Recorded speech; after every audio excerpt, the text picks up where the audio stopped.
Woo, made it up here in the nick of time. What's going on, guys? Tonight's going to be a big one. Raw in Madison Square Garden. Last night for John Cena. A lot of rumors. We could see a lot of people tonight. Dolph Ziggler, Joe Hendry, Roman Reigns, Brock Lesnar. So many possibilities tonight for Madison Square Garden. We might see an Intercontinental title change here for the women, and Raw is starting right now. According to Netflix, the countdown has just reached 0, and we're about to start. So we are here kind of late.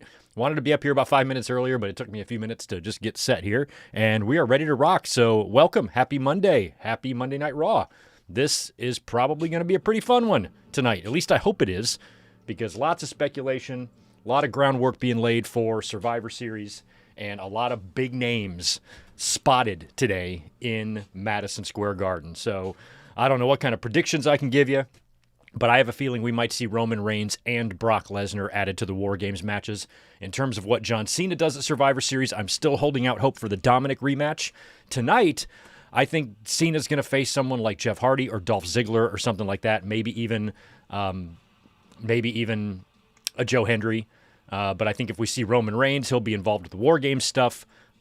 I think we could see Liv Morgan tonight. I think we could see AJ Lee tonight. There's a lot of people I think we could see tonight. So we will see. We're going to see together. Thanks for being here, guys. What's the Monday night game? I didn't even look. Cowboys, Raiders. Oh, who gives a shit? All right, the Big Apple.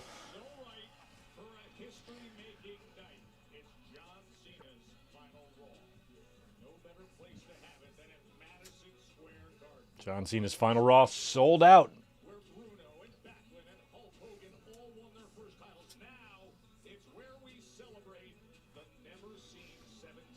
Somebody is here who's Gabriel is there at the show. Says Rusev beat Otis in a dark match. He's not going to be Cena's opponent tonight. And there's Becky Lynch. I'd rather see Maxine win the Intercontinental title than AJ Lee come back and win it. We haven't even seen AJ since WrestlePalooza. And I'm hoping that maybe AJ just gets involved in War Games instead, which I have a feeling she will.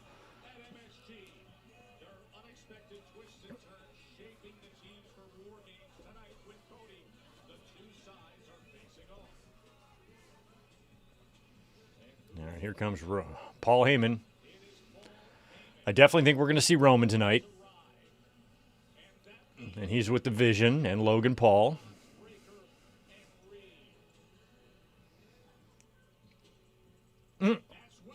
Drew is in there too. Man, that's claustrophobic. Can you imagine being in the back of an SUV with Bronson Reed and Breaker and Drew? And Logan Paul wearing some Shield gear here.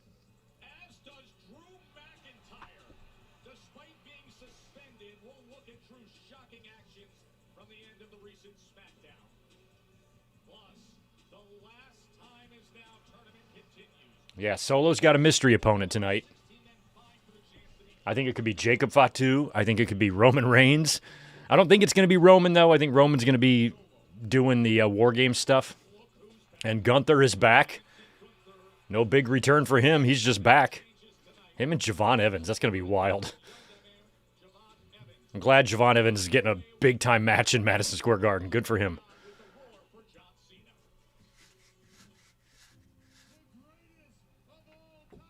I mean, he's going to lose to Gunther, but still, I'm happy that he's getting a match like this. I love Javon Evans. All right, we're going to get a recap in last week when Cena won the IC title. And I'm still hoping that he has like a successful title defense tonight against like a Joe Hendry. Or I think maybe Ziggler could be Solo's opponent, maybe not Cena's opponent. Maybe Ziggler is Solo's opponent tonight, and Joe Hendry is Cena's opponent. And then I really want Dominic and John Cena at Survivor Series. That's what I hope they do, but I'm not convinced they're doing that yet.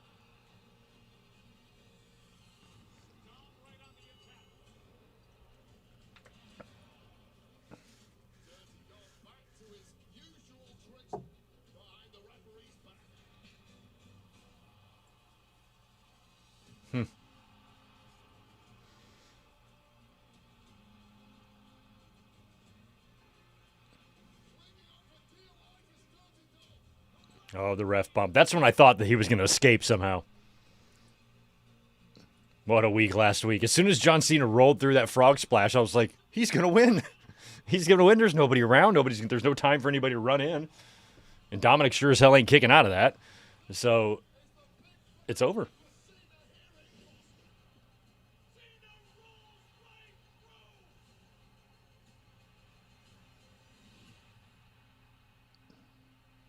New IC champ John Cena. Pretty awesome moment.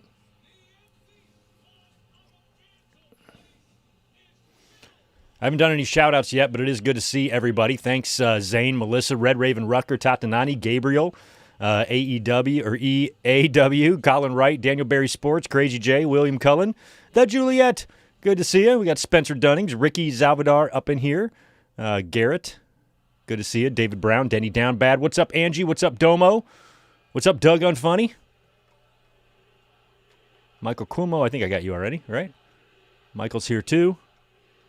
Big Cena chance, and look at the packed house in the Garden. Jesus.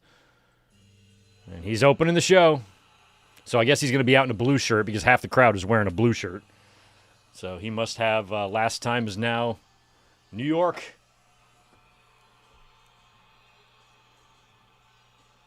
I like how they still open up his theme with just the black and white, and then they go into the Fruity Pebble.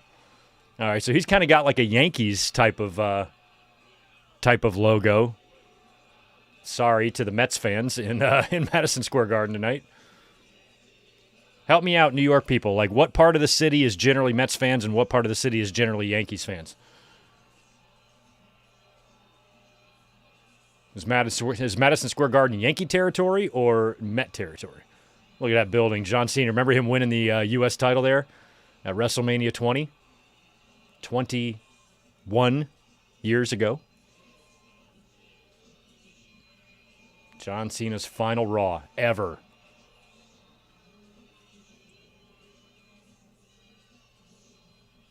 Did John Cena ever appear on Raw prior to him being drafted there in 2005, 20 years ago, when he got drafted? Remember Jericho and all that shit in the ring or whatever? He was primarily on SmackDown from 2002 up until that point, right? Unless he made some special appearance on Raw. I don't know. So it's been just over 20 years of Cena on Raw.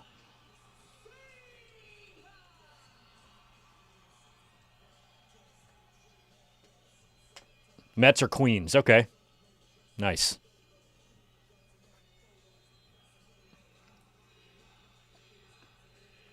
I'm pretty good with my New York geography. I mean, I know the boroughs and I know how the city is, how to find shit in the city and whatnot. I know the bridges and, I know where Manhattan is and all that's pretty easy. But, I mean, I've only been to New York like twice in my life.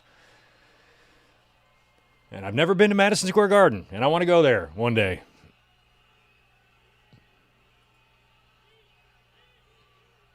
Before I'm too old to defend myself on the streets from some New York City mugger.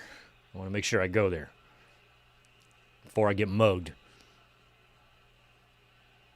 Big thank you, Cena Chance. I love the setup. I mean, it really is a full-blown sellout. It's all the way around. They don't have a quarter of the building tarped off for the set. It's a minimalist set, and it looks great. Madison Square Garden, final time for John Cena. He came back, remember, at the Royal Rumble here in this building and won it. So he's won the U.S. title and the Royal Rumble in Madison Square Garden. What else has John Cena won in Madison Square Garden? I don't know. Those are the only two I remember. It's going to be sad to see him go, It's been 22 years of him, 23 years.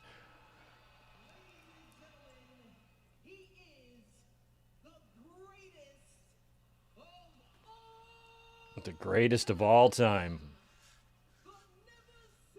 Well, if he's won the most titles, then he's the greatest of all time.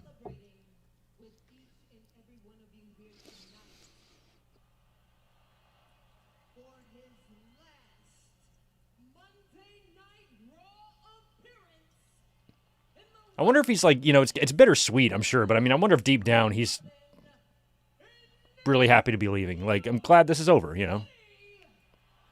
I can move on with my life.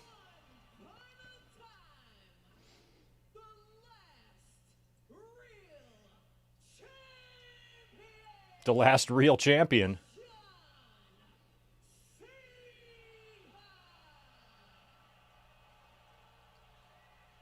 He looks good here. Looks kind of young.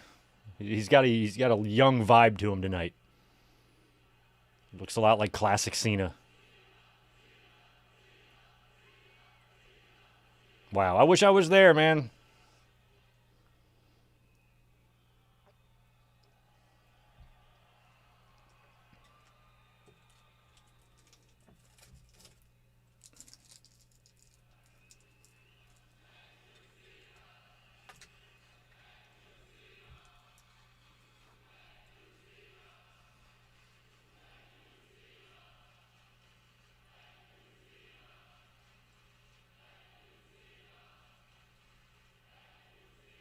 Okay, Cena appeared on Raw in '04 for the draft lottery. He was the one who picked the ball that sent Triple H to SmackDown. Interesting. I have no recollection of that.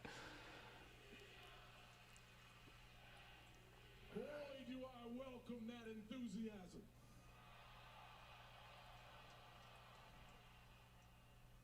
But y'all got it twisted. It is New York City that makes or breaks careers.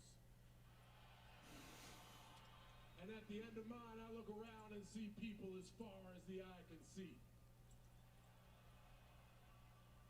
Thank you, New York City. Are we ready to start?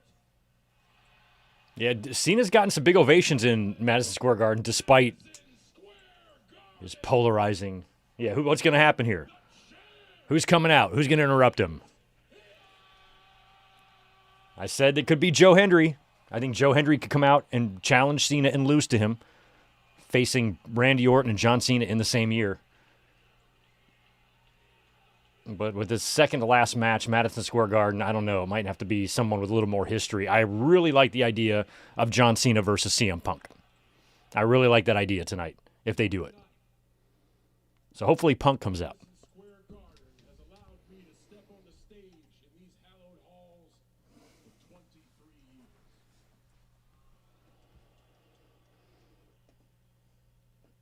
Tonight, there is a little bit of extra enthusiasm in the air because tonight is the last time that we can talk together. The last time. In Madison Square Garden and on Monday Night Raw. This is kind of his last promo like this that we're ever going to see. Bittersweet moment for some. It is a very important moment for me. And I want to take a second. Is it Dominic? Who the hell is this? Yeah, it's Dominic. Yeah, you had a feeling Dominic might come out, but I'm hoping that this gets set up for Survivor Series and it's not done here.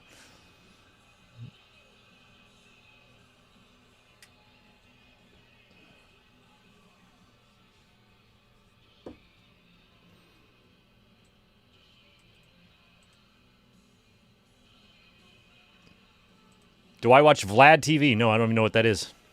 I do not. Again. Dirty Dom again. Come on, guy, know your place. Now, I'm hoping, I really, like I've said over and over, I really want this match to happen at Petco Park. So I'm hoping this is just a tease. And like I said this in the podcast, I said if one of these two guys, because we talked about the possibility of these two being in the ring tonight for a promo. We talked about that on Saturday. And I said, if one of these guys happens to put the three words together in whatever sentence of dialogue they're speaking, and Dominic accidentally says the words, say his name, if he's talking about something completely separate from Joe Hendry, but those words happen to be spoke in order, you immediately cue his music and he comes out and he steals the title match from Dominic. That's what I think would be fun.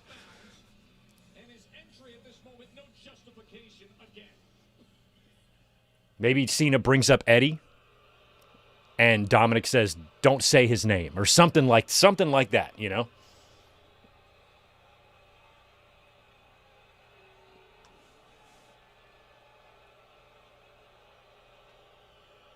All right, Dominic is here.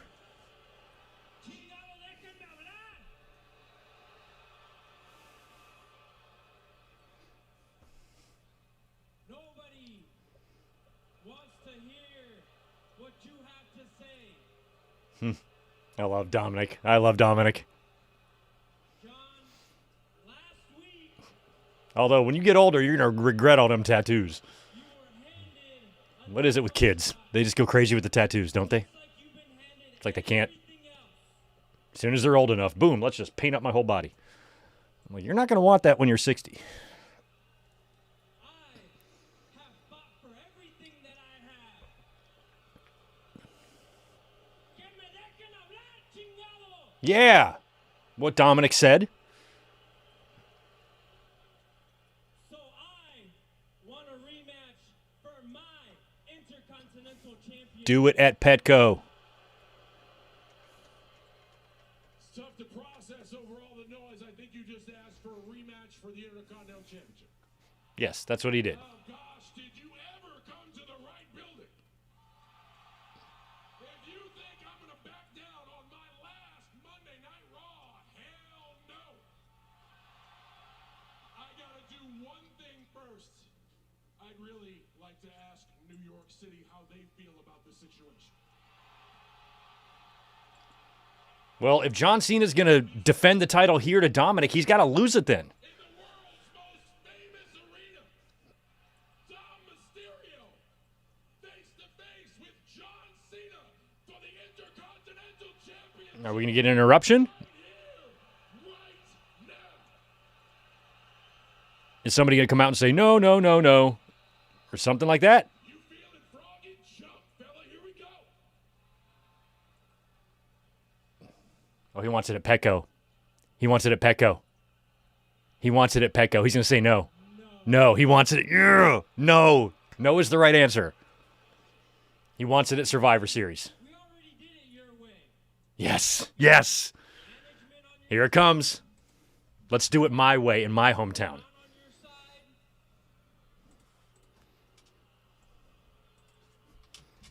So now we're gonna do it my way.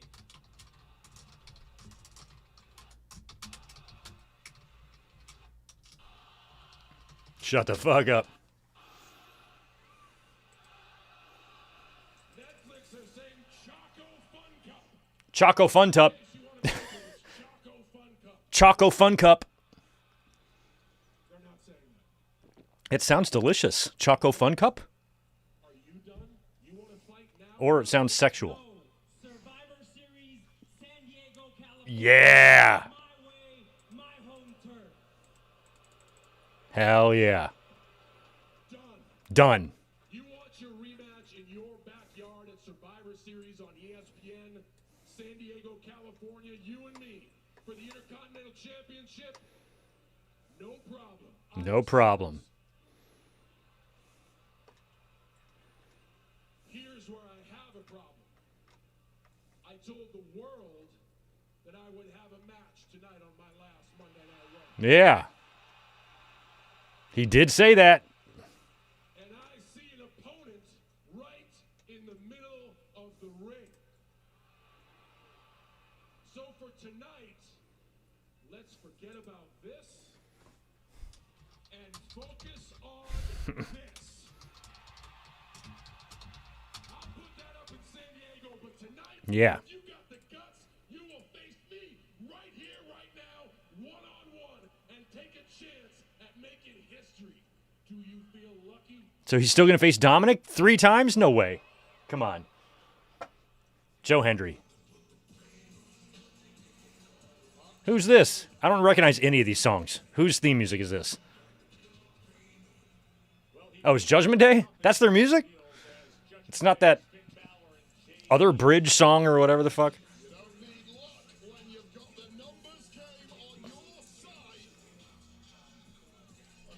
I had no idea this was even their music.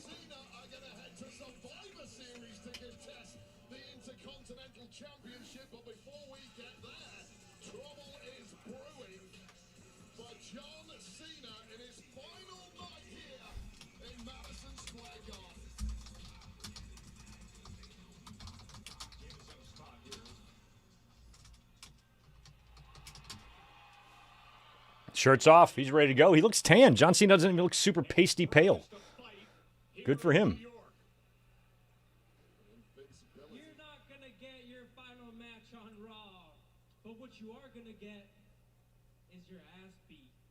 Come on, Cena, have some. Somebody's got to help him. Who's going to help him? Who's going to help him? Who's going to help him? Somebody's got to help him.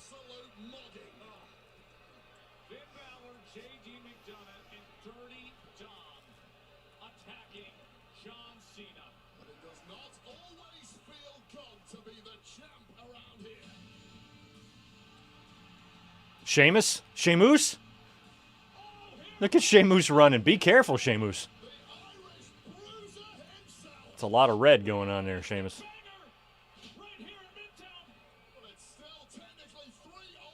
Who else is going to come? Who's going to come help for Cena? It's another babyface he's got history with. AJ? Well, AJ's a tag champ, so. Oh, Ray. Duh. Yeah, Ray. So what, Ray, Cena, and Sheamus in a six-man?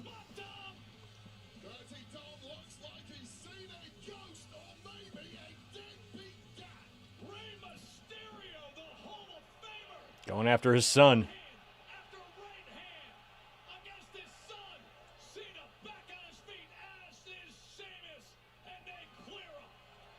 All right, well, we're going to get a six-man here. Cena's got the mic in his hand. He's going to go ahead and propose this, I assume. Yeah. Cena's last match in Madison Square Garden is going to be a six-man?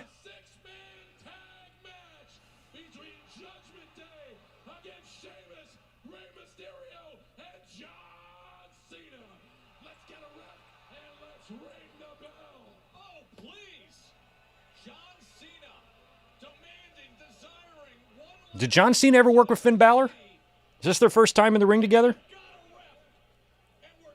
Did Finn Balor ever hit the coup de Gracie on John Cena? All right, no commercial. We're going right into it here. Oh, yeah, commercial. Never mind. Still don't have a VPN, so I have to watch the commercials. Ad 1 of 7, 3 minutes. Lovely. All right, so it is a six-man. I'm surprised that Cena didn't successfully defend, so he could at least have one successful defense under his belt, because he's going to lose that title to Dominic at Survivor Series. But that's essentially just how I drew it up. I think it was late October. Somewhere in there is when I started saying what they need to do is have Cena beat Dominic for the title. I was thinking he would win the title here. This is where I thought Cena would win the title, was here in Madison Square Garden. I kind of didn't think that Boston would be a better spot for that. So I kind of predicted the match to happen here for Cena to win and then run it right back at Survivor Series with Dominic winning it back. And looks like I'm pretty close to it happening just like I drew it up. Okay, they fought at a pay-per-view? That's so funny. Survivor Series 2017. Why would they have faced each other at Survivor Series 2017? I got to look this up. What the fuck even happened that year?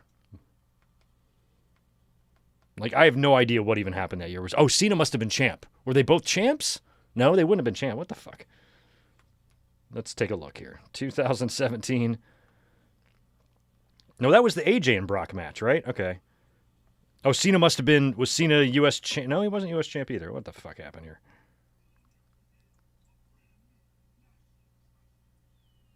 Oh, this is it's a 5-on-5? That doesn't fucking count. Well, I mean, I guess it does, but he didn't beat him at Survivor Series. It's a 5-on-5. Okay, I was like, the one-on-one match makes no sense.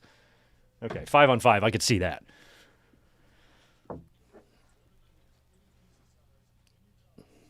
Oh, damn, Juliet, a neighbor, stole that segment away from you? It's pretty fucked up. Do I think if he loses at Survivor Series, Dom wins it clean? I don't think so. I think Dom will probably lie, cheat, or steal to win it back, but that's fine because that's what Dominic does. I don't need Dominic to win the title clean, but he can win it clean-ish. I mean, a lot of his matches that he's been winning is only taken like one low blow or something. So what I think should happen is, maybe they try to do something really, really clever, with Dominic, tie it in somehow to the Padres or San Diego or Petco Park or something, and do something in the match where he's got some sort of trick up his sleeve and he tricks Cena.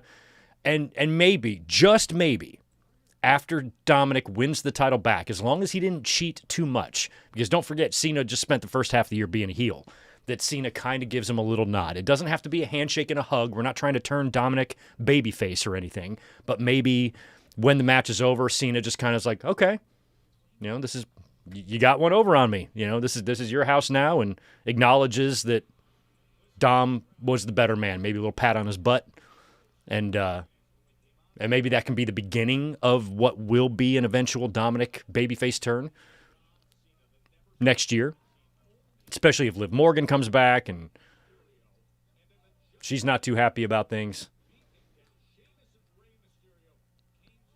So interesting. So Cena in Madison Square Garden is not doing anything that special. They did book the match that I was hoping we would get, so I'm happy about that. Dominic Mysterio challenging John Cena for the IC title at Survivor Series at Petco Park, so that match is set. And they set up a six-man here with Cena, Sheamus, and Rey against the Judgment Day. Not exactly what I had in mind for John Cena tonight. But it might be a chance for him to work with Sheamus and Rey without, being able to have a match against him. He's got history with both guys. He's had championship title changes with both guys. So if he gets a little moment here with two of his, best opponents, they're all three of them are raising their hand. Little moment there.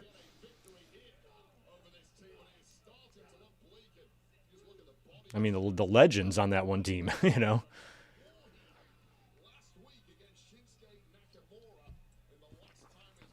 It's wild that John Cena is retiring before Rey Mysterio, who's older than him and been in the business about, 8 years longer maybe than John Cena.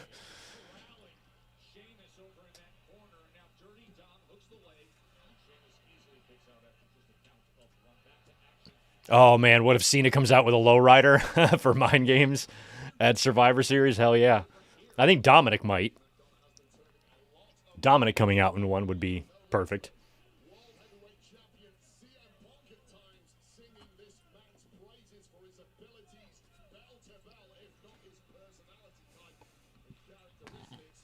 John Cena has driven cars into pay-per-views before.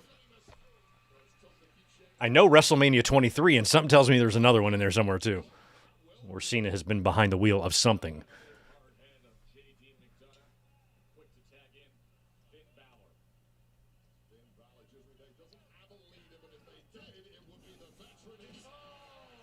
Yeah, I'll finally sign up for a VPN.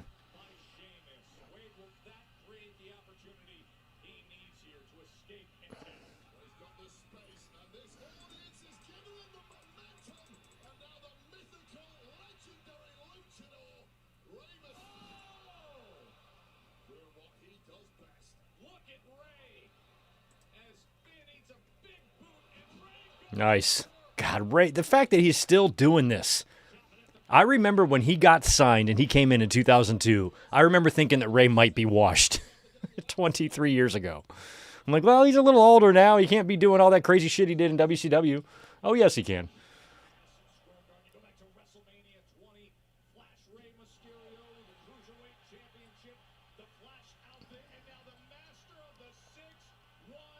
Is he yesing? Oh. Fucking Dom.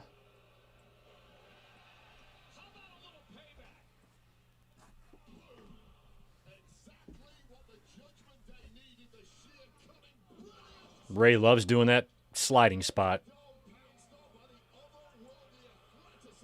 All right, we're going to get another commercial break. Lovely. Love that.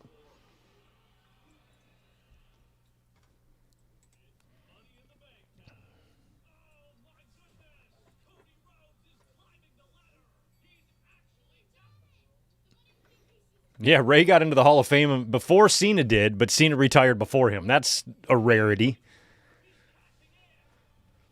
That's one thing we're going to have to talk about now. I mean, John Cena's last match is December 13th. Do they do it? Think about it. When is Cena going to go into the Hall of Fame? He better not go in at fucking Saudi Arabia. He might go in. He might be the headliner in Vegas. I think he should be. Imagine that. Winning the WWE title at one WrestleMania and then going in the Hall of Fame the following year. That's a first.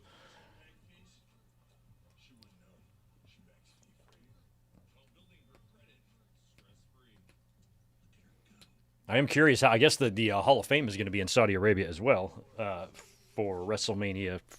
What the fuck is it? 40? Where are we at? 43 next year? Or is it WrestleMania's in, 2027. So it'll be WrestleMania 43, I guess.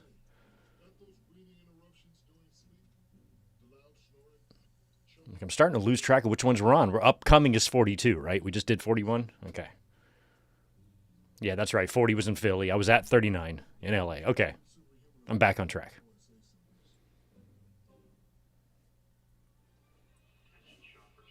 Imagine going into the bathroom after Shaq. Whew.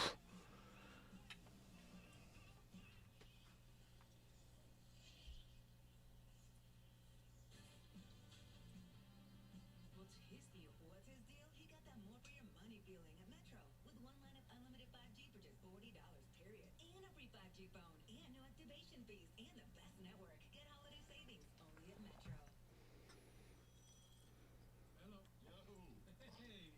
Domo, my early prediction is that Stephanie will not be the headliner for 2026. I'm fine with Stephanie going into the Hall of Fame. I thought she was a great character. She definitely deserves to go in. Being the headliner, though, I don't think so.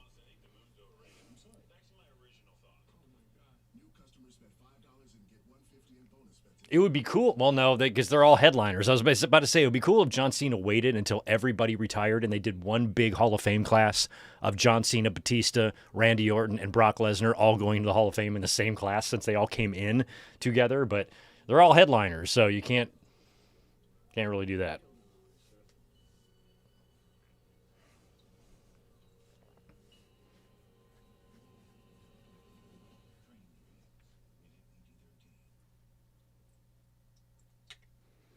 All right. Oh, we are back from commercial.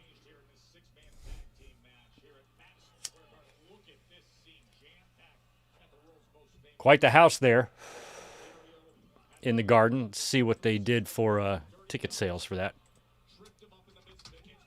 Or attendance, I should say.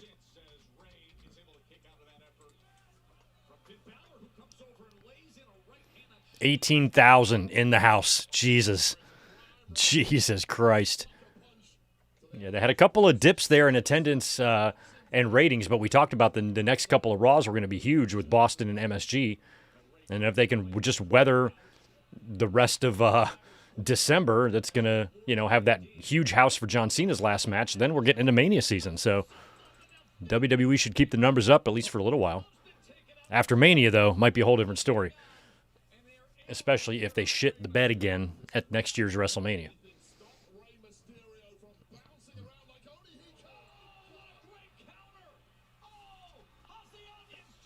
How's the onions?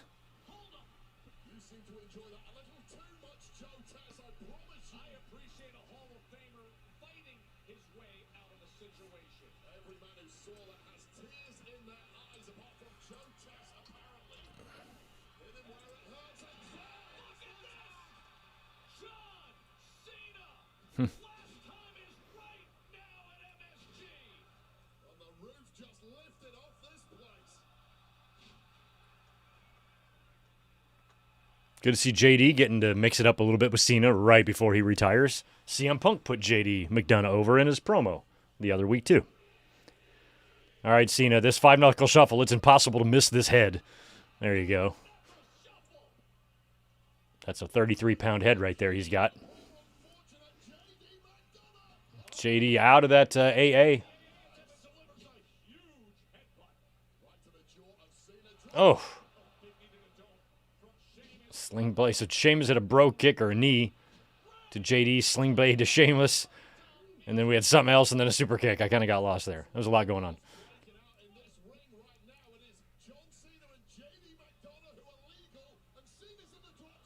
Boom. Oh, my God. Moonsault, coup de Gracie, and a frog splash all on the Cena. He's not going to lose this. Ugh. JD's going to pin him? What? Oh, wow. Sheamus and Ray, stop it. You can't even do a triple pin. What's going on here?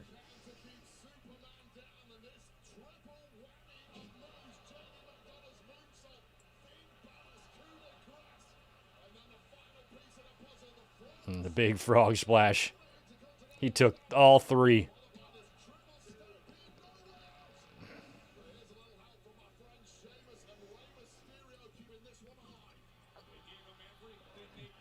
Now Dominic looks like he's going to get out of this 619. Yeah.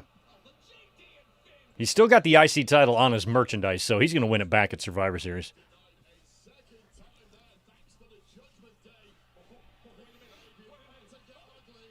Oh, we're going to get 3 of them? 1, 2, 3, 4, 5, 6, 7, 8, 9, 10. And if you get your calculators out and you hit 10 times 3, it will total 30. That's how many forearm smashes we just got. You're going to need a calculator, though, to get to that number, but the total number in all was 30 there, which was 3 times 10. Do you want me to re-explain that? Uh-oh. Oh, a triple knuckle shuffle? Or a triple spinneroonie? What are we doing? Oh, yeah, you in the middle. How do they do it? Are they going to go off the far rope?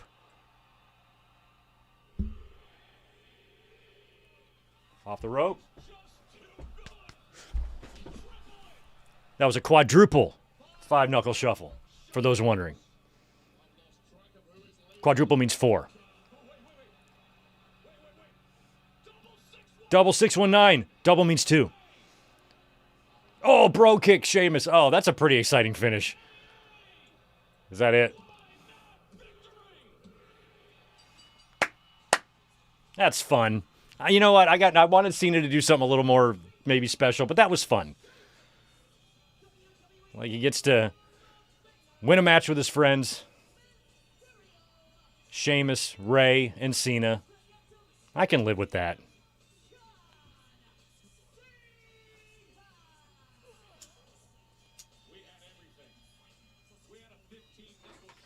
A 15-knuckle shuffle.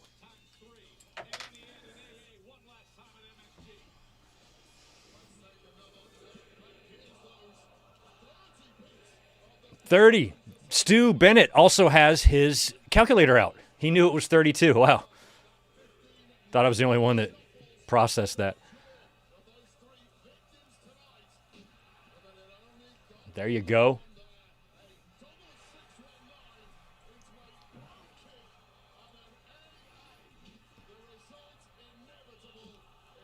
Ronisha, I'm always about a nice little moment, you know?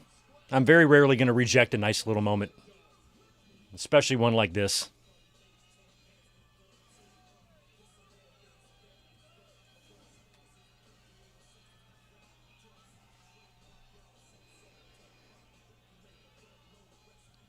I love it. I love it. Look at him, Ray, riding on his back, all smiles, just all smiles.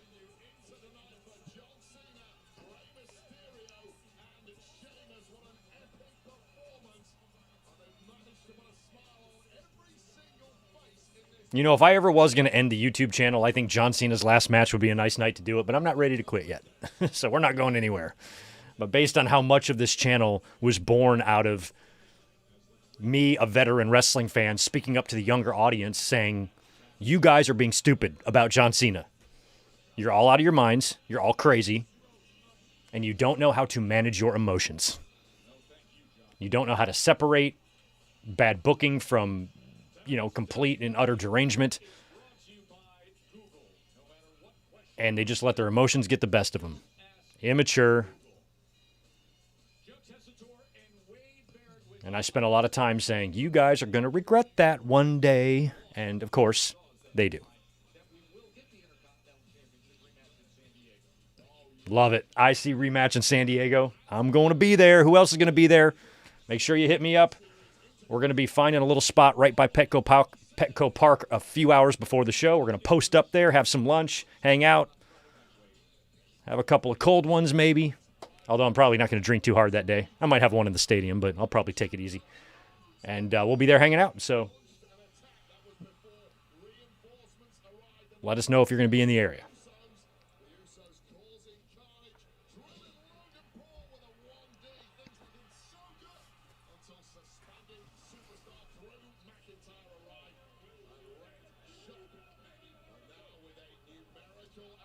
Oof. Jesus.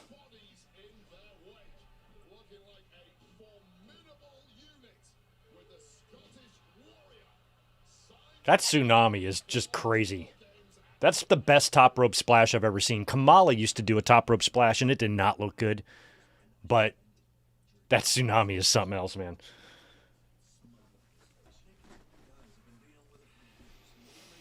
Rodrigo will be at Full Gear this Saturday. Jealous, man. I'll be here watching Full Gear. We will be here on Saturday watching that together. I am off.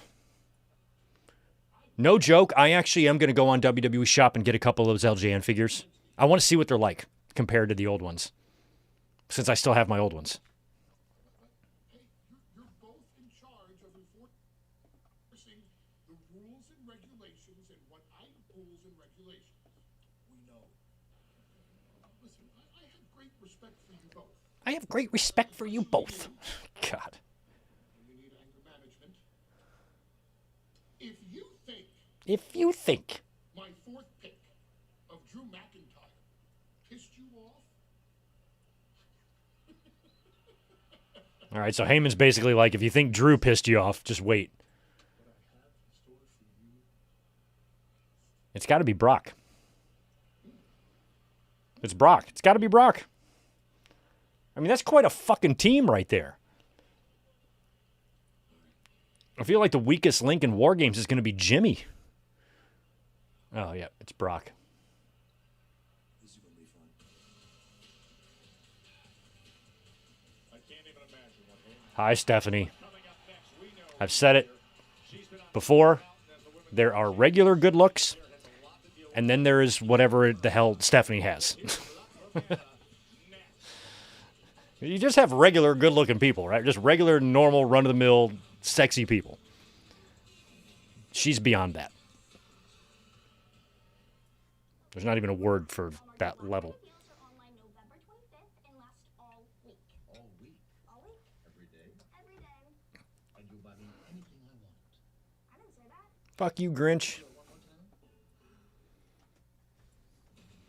Stephen Flo would be an awesome member of Paul Heyman's team, but Stephen Flo, unfortunately, will not be the fifth member. As cool as it would be to see Stephen Flo be the fifth member, Stephen Flo will not be the fifth member, unfortunately.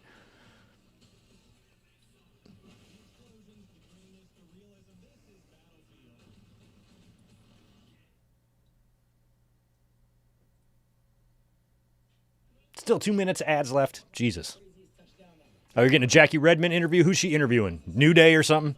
It's always New Day. Obafemi to Heyman's War Games team? I don't think so. I don't know where he fits. I don't want to just throw him out there somewhere, you know? A lot of people had him pegged to maybe be Cena's final opponent or maybe be, you know, win the tournament or something and beat Cena for the Intercontinental title. I just never thought that was likely. Because Obafemi, he looks like the future, but he's not a complete sure thing yet. You know, you got to make sure. You know, so if he didn't work out for whatever reason, you know, same goes with Gunther, but Gunther's been around for a little while longer. They're pretty confident in him. And Obafemi looks like a can't miss, I'm not going to lie. But you never really, really know. So, like, what if something didn't work out for him? You know, or what if he got in trouble or something went down and then, you know, he leaves the company and then John Cena's final opponent goes down as that? I think it would be better if Cena worked with someone that, you know, had maybe a history with him or a little bit more of a guaranteed domination of the future of WWE, much like Gunther does, because he's already done so much. But I'm not too worried about Obafemi. I think he's going to be great no matter what. I don't think he's going to have any problems. But, you know, he's not even been on the main roster yet. So I didn't really like that idea. If he had been there for 2 years already on the main roster kicking ass and won a couple of titles, then hell yeah. But this stupid commercial. I'm getting the WrestleMania poker table commercial. Brock looks like he's been out in the wilderness and he got bit by bugs and his eyes are swelling shut.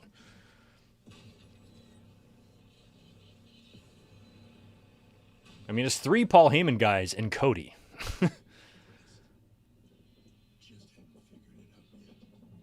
Yeah, whatever, Triple H. Is it necessary for you to be a part of this? Do we need you?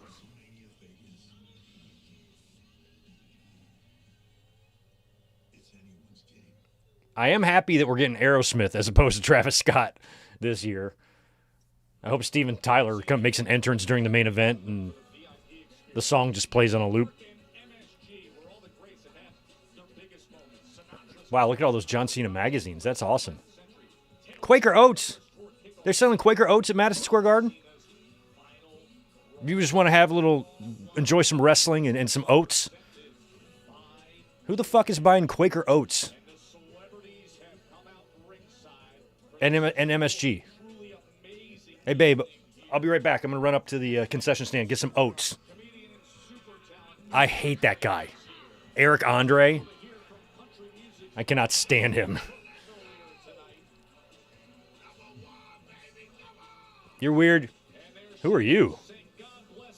Oh. Ashley Cook. Yeah, you look like that's your name. Or Haley or something. Haley or Kaylee or Kayla or something like that.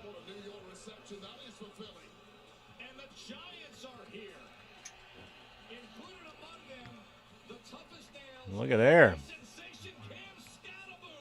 Cam Scattaboo. A white boy running back? Don't you get a penalty for that? I think it's 5 yards if you put a white running back in there. They throw a flag, 5 yards. Can't do that.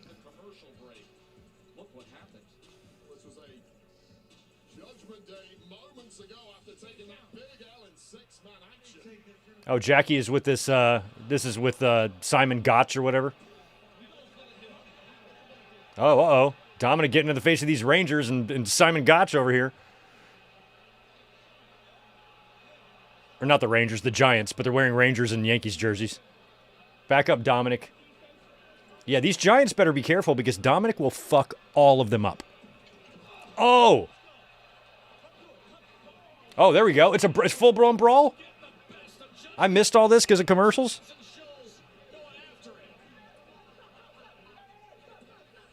Oh, man. Well, maybe Simon Gotch will get back in the ring. I know he hates Enzo. What's up, Jackie?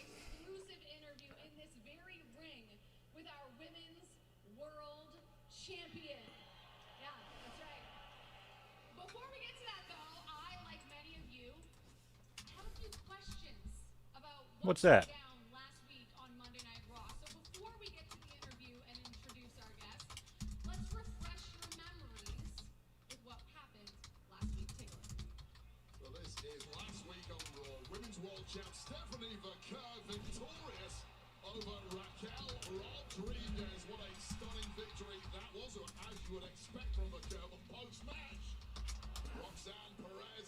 And then Nikki Bella turned. I mean, they were telegraphing that shit from the minute they first interacted with each other on TV. You knew something was going to go down between Nikki and Stephanie Vaquet.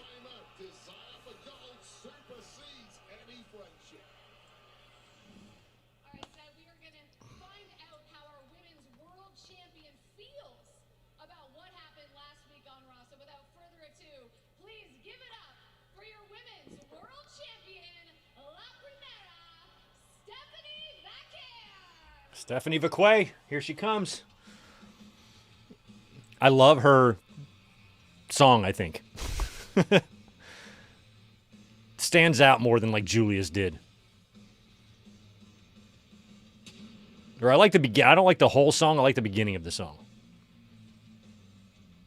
The Chilean superstar, the sensation, who has skyrocketed to such success. Incredible 12 months here in WWE, capped off, of course, by that shining championship. Oh, here we go. Oh, Nikki. Now, in a shoot fight, I think Stephanie Vaquer would fuck Nikki Bella up. You know, props to Nikki Bella, who I don't know how old she is now, but she's had a kid. She looks tremendous. She looks as good as she did 10 years ago. I will give her that. You know, Stephanie, I didn't come back to cheer on the sidelines. And I definitely didn't come back to be your sidekick. I came back to take back what's mine, and that's this division.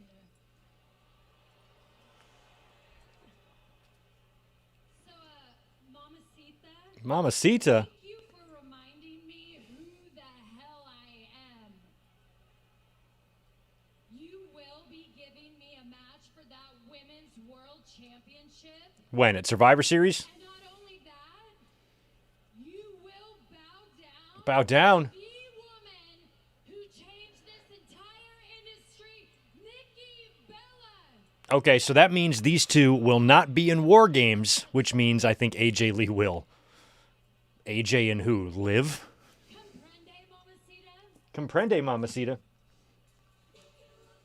Two attacks separated by 7 days, and Nikki Bella makes her statement. Wait, listen, I know Nikki's Machiavellian approach here. You've talked about that many times as a strategy for many, but it's tough to take considering the positive aspects of this relationship we saw in recent weeks. And now this. Well, it was obviously a setup by Nikki Bella, in my opinion. Nikki Bella, a Hall of Famer who has sat atop this industry once before and is looking to do so again very Nikki is 42. Wow. That is crazy. Survivor Series War Games is Damn, so that means when I met her for the first time, she was 29. That's so crazy. I met her in like 2012. She came into the restaurant.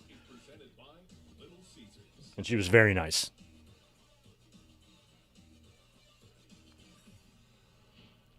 So the Kabukis want to play dirty? Fine. Nia and Lash want to jump in there too? Great. Now there's an opportunity to get all So the teams are what? The Kabukis and Lash and so the very second Nia. you said, So it's not the Judgment Day people. So maybe Liv isn't going to get involved in this because she'd be a weird fit here because Roxanne and Raquel aren't in. Look, Rhea, I don't trust you, and I think you're a snake. I think Charlotte will wind up just getting back in, and it'll turn out to be AJ Lee joining the baby faces, which means what? We need one more woman on the heel side. So who do you think that's going to be?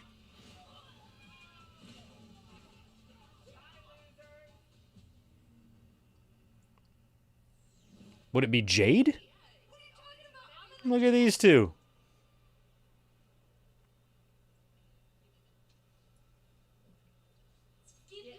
I'm jealous of AJ Cleary. Bailey, Oscar's feeling kind. Kind people for war games. I love Asuka. I can forget the past and forgive you if you fight on my team. I'm sorry, LJ Cleary. I was like, is that right? I'm cuckoo for Cocoa Poops. Is that right? Everything that you guys did to me 2 years ago, and the thing that you made my best friend turn her back on me, you want me to join your team and help you guys and forgive me? The answer is no. No, they want to reform Damage Control with Bailey and Barbara Hernandez. Oh, Kyrie, you are the greatest. See, earlier on with the Nikki stuff, I was wondering when Stephanie came out for her promo, I'm like, what is she going to say? And then she was attacked by Nikki, and Nikki did all the talking. Let's do the thing, dude. Let's do the thing. You 5? Let's go, you idiot!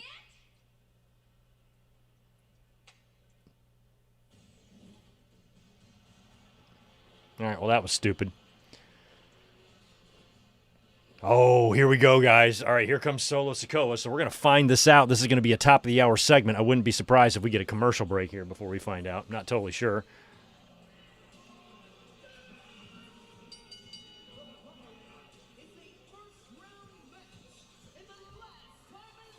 Be right back.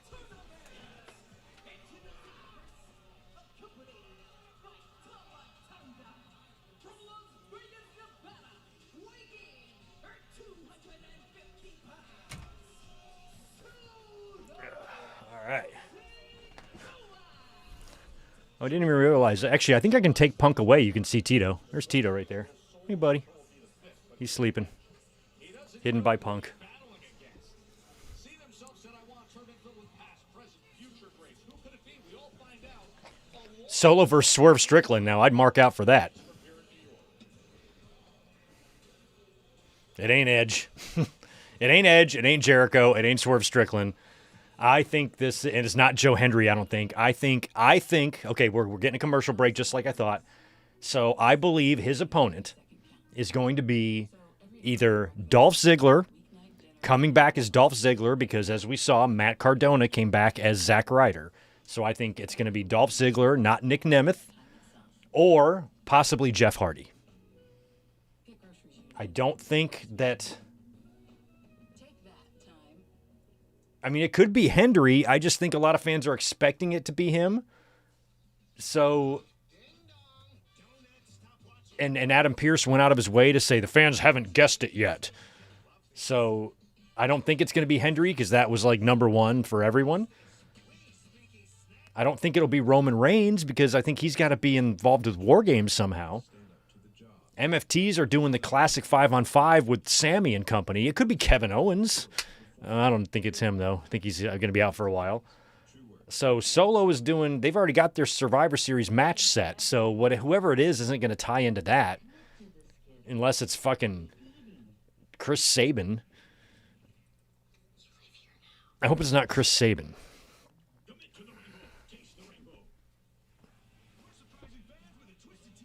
Yeah, is it me? You know what? Nick Musser, it is me, because I'm pretty sure, or I'm positive, that today is the anniversary of Rick Rude showing up on Raw and Nitro on the same night. I'll never forget it. 8 days after the screw job, November 17th, on that following Raw that was taped the previous Tuesday. So I could be here on this live stream and on Raw at the same time as a tribute to the late, great Rick Rude. It's me. Could be Jacob Fatu.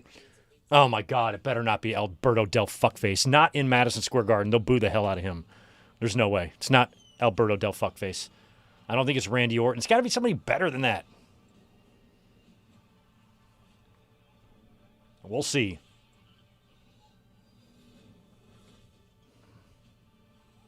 But if it just turns out to be Joe Hendry, I'd bring out Joe Hendry, like I said, when somebody's talking or saying something. They happen to say his name. And then, boom, the music hits. Yeah, that's exactly what I'm doing. Try Insurify. We help you compare quotes and save half on your car insurance. I like it when things are convenient and save me lots of money. Go to Insurify.com and save up to $1,000 a year on your car insurance. Ziggler or Hendry. I'm going Ziggler or Jeff Hardy. It ain't Enzo. It's not the Brooklyn Brawler. It's not Yokozuna, although Yoko would be awesome. It could be La Yesca coming out drinking a Fresca. It could be my brother, Matt Morgan. The WWE Money in the Bank kickout ring. All right. Are we back? We're back.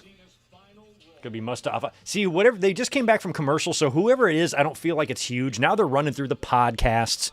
Don't forget to tune into our stupid fucking podcasts. So I don't think whoever's coming out here is like Roman or anything, but it is the top of the hour, so I could be wrong. I think it's Dolph Ziggler. That's who I'm picking. Picking Ziggy. I'm here to show the world. He's here to show the world. I'm going to turn off the chat because I don't want to be spoiled if you guys are ahead of me. Who is he facing now in this last time as now tournament? The mystery opponent awaits. Questions rampant online. A lot of people thinking it's going to be you, Joe Test. You've got Trunks on there. Come on, yes or no answer.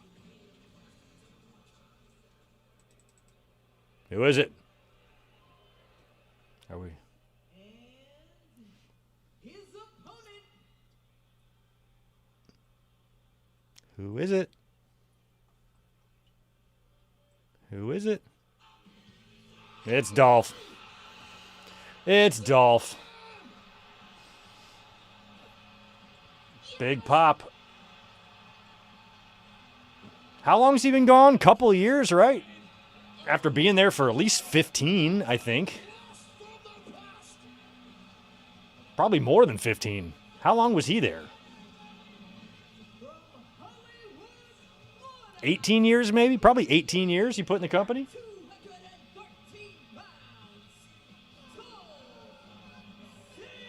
Dolph Ziggler.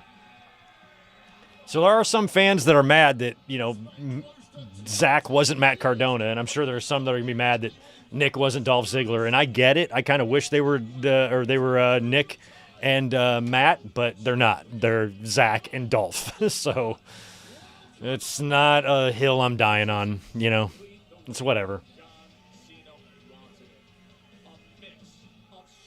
There's better hills to die on.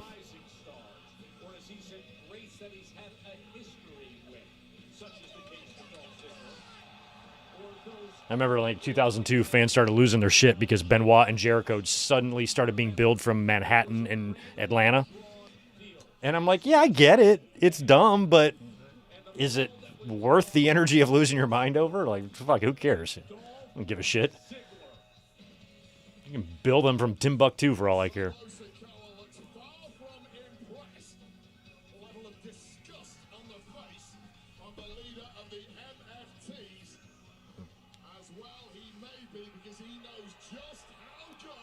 Well, this is cool. You know, it was interesting, Wade, because when this happened, when Solo Sikoa found out that he was going to have to wait. So I'm expecting, what I'm hoping here is we get a Ziggler victory. Maybe not. I'm thinking that, like, Ziggler's Survivor, not the Ziggler, but a Solo Survivor Series opponents could play a role in this and help Ziggler win.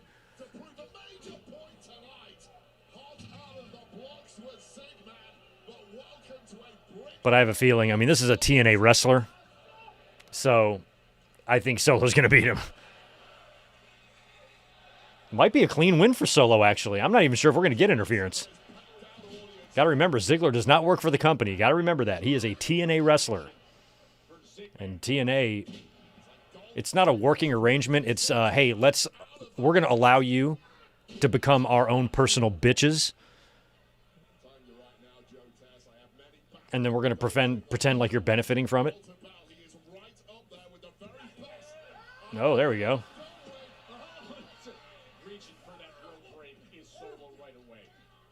I mean, I think Dolph can give Solo a pretty good match here. He's definitely going to sell his ass off for the Samoan Spike.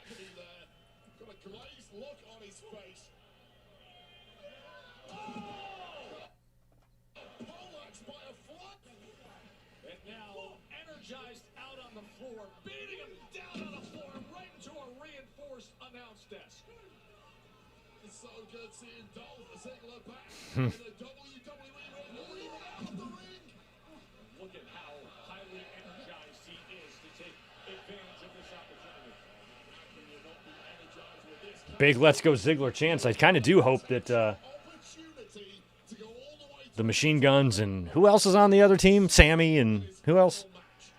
I hope one of them comes out and costs him the match. That'd be fun, but. Looking to deliver here at MSG. Bullseye. Kick out by Solo. With Ziggler with a hot start here. It is the last time it's now tournament. Ziggler and Solo Sikoa. John Moxley or Dean Ambrose is the exception to the rule. If he ever came back, he's not going to beat Dean Ambrose. He will beat John Moxley 100%. He wouldn't sign otherwise. All right, I'm going to take advantage of this 2-minute commercial break. I'll be right back.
All right.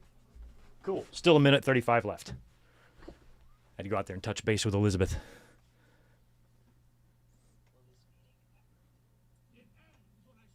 Has Ziggler ever had a singles match at MSG? I'm certain he has.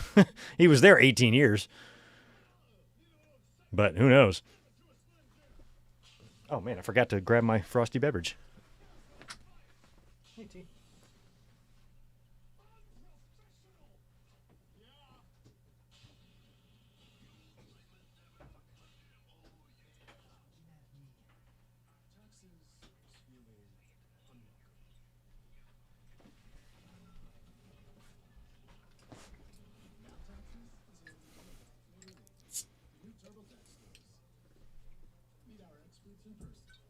Yeah, I kind of feel like it's going to be a solo victory here, but you never know. It might be fun to see the Survivor Series guys come out, MFTs and the other ones, and I'll get involved here and allow Ziggler to pick up a win somehow. But it's a TNA guy versus a WWE guy, and I can't imagine a scenario where WWE will put that guy over.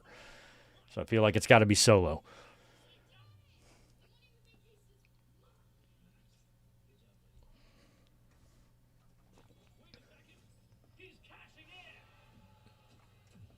I mean, what you can do is have maybe MFTs come out, cost Ziggler the win here, solo wins, and then they start putting the boots to him, and then the Sammy and company make the save for Ziggler, and they kind of stand tall. I see a finish like that happen. Tala Tonga is out there, so I feel like the Enforcer might just cause the loss. I kind of forgot that he was out there. So I feel like Tala Tonga can just cost Ziggler the match here. Then there is a post-match beatdown, couple of run-ins, and Ziggler is saved and stands tall with the baby faces. Something like that.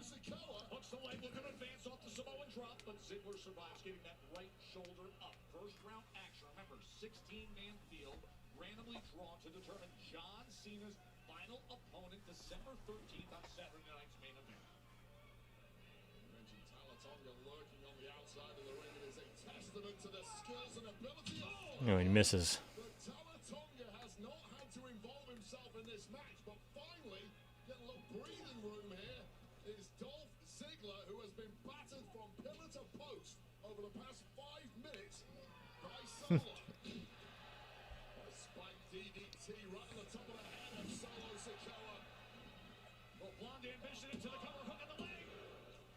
And he kicked out.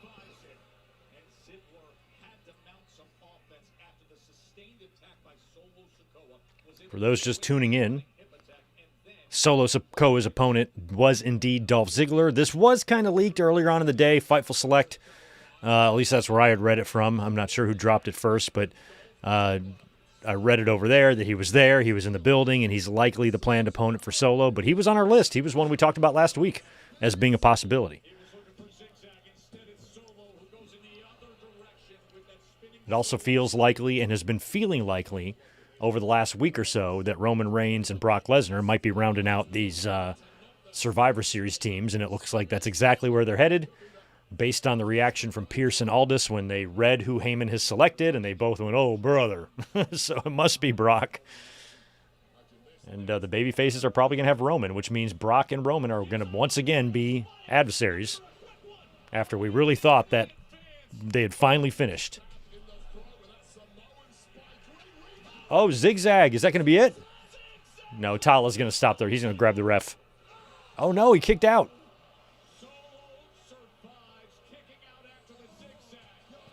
Yeah, Solo hits his head on the post. Dolph in with a zigzag. Solo kicks out.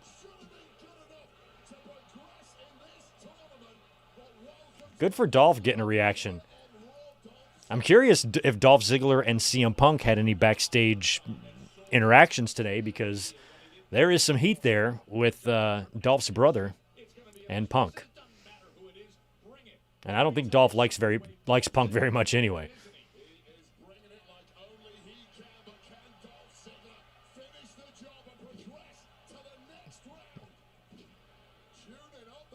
And athletically, Dolph is much better than Punk in an overall agility department. Oh. Dolph is another guy. He's like Lashley. He's just ageless. Like, he looks the exact same. There's the spike, and that's ball game. Yeah, Dolph wasn't going to win that.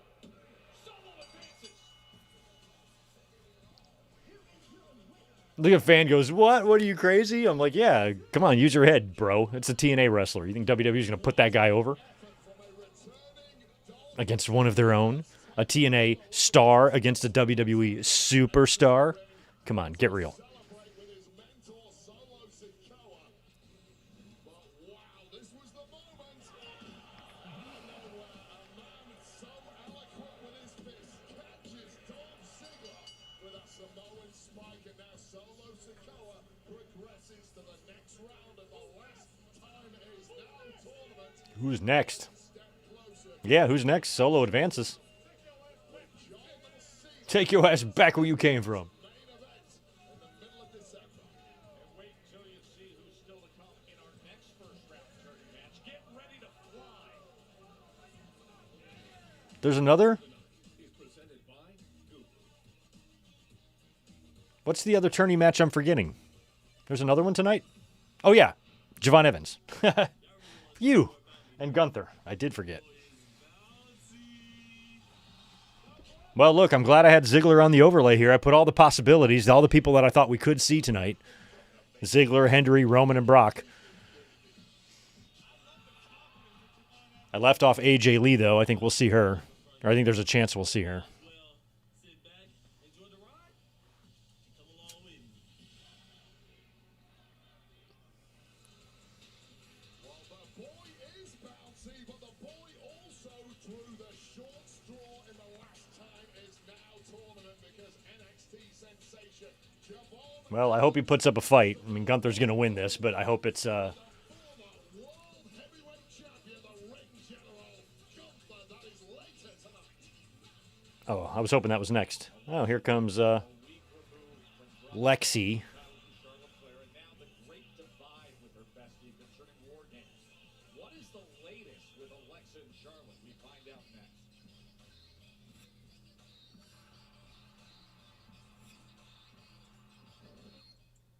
All right, Alexa's coming out. Is she going to come to the ring and, beg Charlotte to come back to the team? Because I guess that's the whole point of this, right? It was really weird on SmackDown the way Charlotte was like, oh, I can't do it. There's too much history.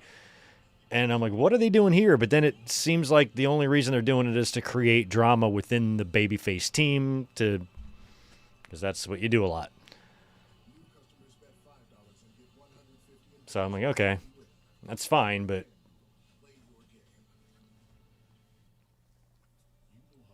I mean, what I think would be cool, because otherwise, if it's just done for that purpose, like just to create a little bit of drama on that one team, that's fine, but it's just, I don't know, kind of lazy and typical, you know? If they did something to where like Charlotte agrees to rejoin the team, and then maybe at Survivor Series, because they're still using them cages, right?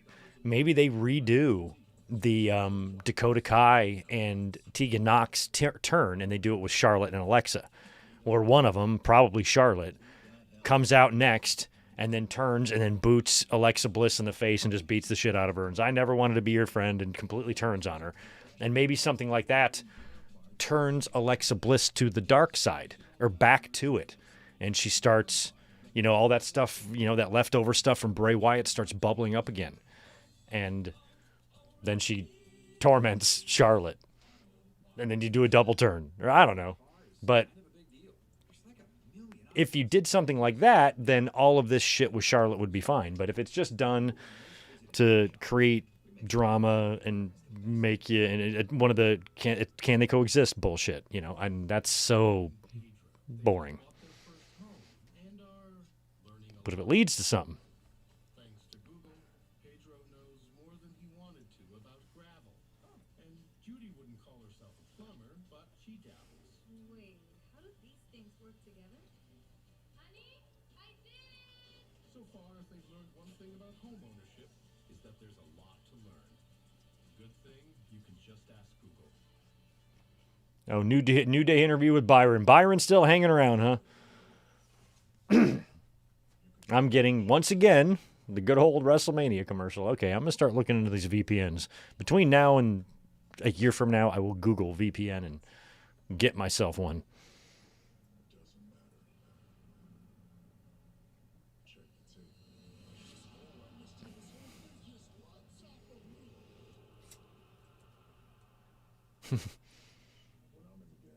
Yeah, what's up with the Pistons? 12-2?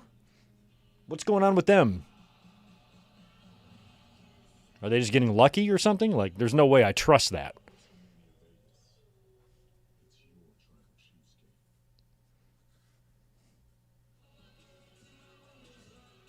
Monday Night Raw live on Netflix is presented by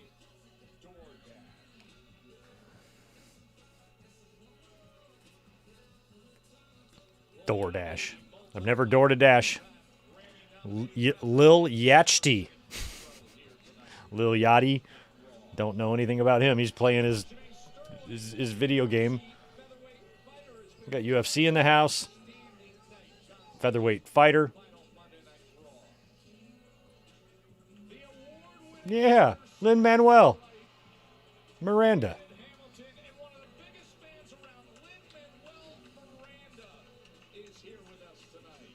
Who's that? Stephanie? Oh, Lord. Eliza Dudzinski? Her name's Dudzinski? Oh, my God. Stop with the pointing, Stephanie. Jesus. All right. Alexa's in there. Now she's going to be like, girl, what the F?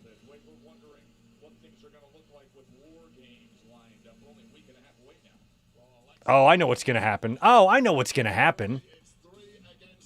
It's going to be, okay, I should have realized that. It's probably going to be maybe AJ Lee costing Becky Lynch the Intercontinental title tonight, right? And then Becky and AJ join the War Games teams. That's what they do. Okay, I get it. I see the vision.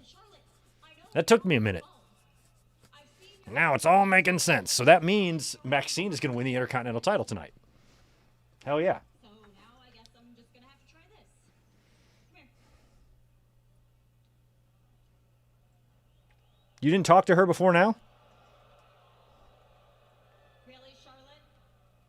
After everything we've been through, I get that you're mad we lost the tag titles, yes. But we can get those back. You know what is harder to get back, though? Trust. The trust that you and I built, the trust that took 6 weeks for you to even look in my direction. You know, everyone backstage said, don't waste your time on Charlotte Flair. She's not worth it. But That probably means I know you. that Maxine and Becky, are they going to be the main event tonight? Have they been announcing that? Is that the main event? I hope that it is. Maxine winning the Intercontinental title in the main event of Madison Square Garden. Think about that sentence. Holy shit. AJ's going to help her. Becky's going to be pissed. And then they both join War Games. I think. Yeah, I said it. My best friend. That's when you decide to take a stand. That's when you decide to prove a point just because you don't like someone. What the hell, Charlotte? Yeah, Charlotte. I have gone to hell and back for you. I've never seen this type of promo from Alexa before. She's right into the camera. Oh, these motherfuckers. Asuka leading the way. What a dangerous time of year to be standing alone in a ring. I love that Asuka is leading the promo. That's the best.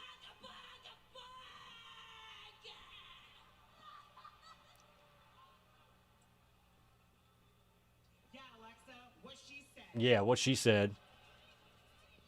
Look at you standing in the ring like a total loser. Like, this is embarrassing. The great Alexa Bliss just all alone in the sparkly pants. In the sparkly pants. They're nice. You know what? They look comfortable. Former best friend, I completely understand why Charlotte has left you. Oh, you all heard me, New York. Oh, yeah, Alexa did the bullying thing with Nia, remember? Save you. This is gonna be fun. Asuka, Kyrie, Nia Jax, Lash, Legend, circling the ring with Alexa all alone. The time to run was about 6 seconds ago, Alexa, you are now cornered. Well, we knew that was going to happen. I swear, this is how Rhea Ripley makes every entrance on Raw. Like the most telegraphed, we know she's coming.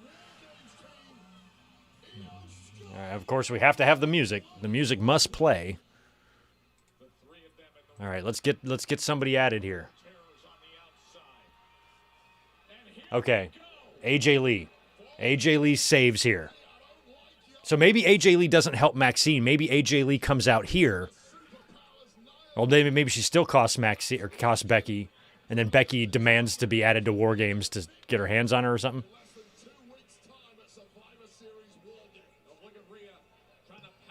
Are we gonna get a run in here?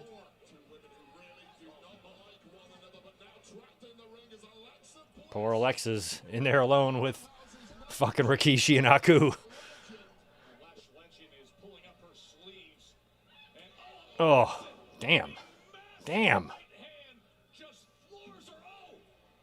Alexa could be straight up murdered here.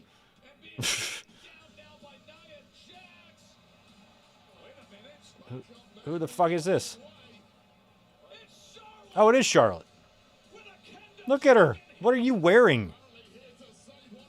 Careful with those earrings, girl. And of course, the kendo stick.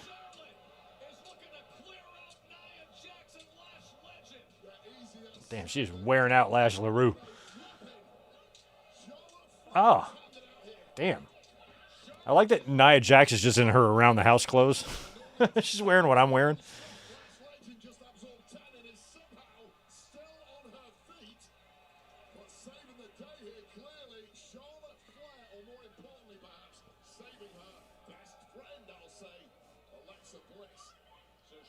So is she going to be back on the team now? Lexi. She's your best friend? Is that what they're chanting? She's your best friend. She's your best friend. All right.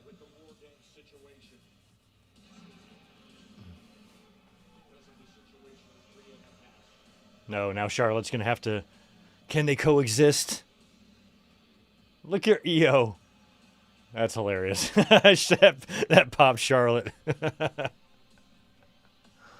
I think Charlotte was all of us just then when EO ran up to hug Rhea Ripley. She just laughed. Oh, that was funny. That was funny.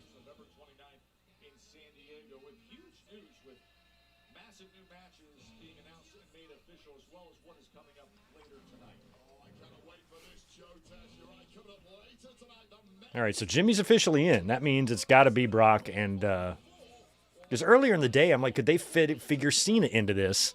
And I was hoping they wouldn't, but I was like, they might.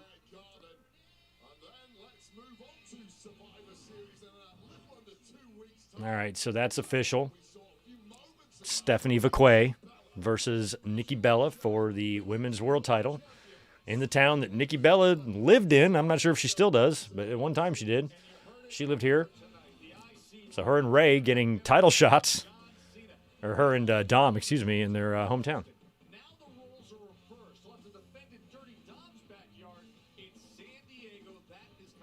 Yeah, I'm so glad I'm going to see that match. Second to last John Cena match ever. I think that's the next best thing to seeing his last match. Plus, in this way, he's going to be putting somebody over with passing a championship to him. He's going to put Gunther over, too. But what we saw earlier in that six-man match, that was John Cena's final win. That was his final win. I can't see him retaining at Petco.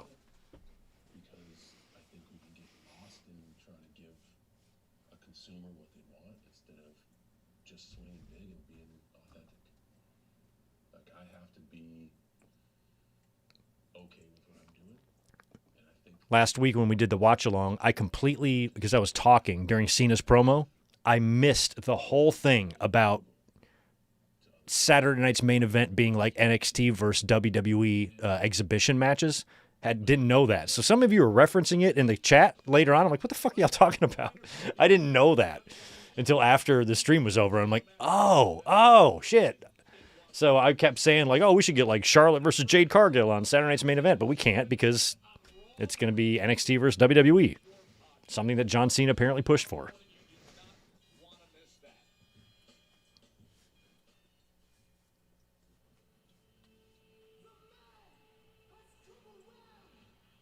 Oh, okay. Oh, it's not the main event. Ah, son of a bitch. So Gunther and Javon Evans is the main event?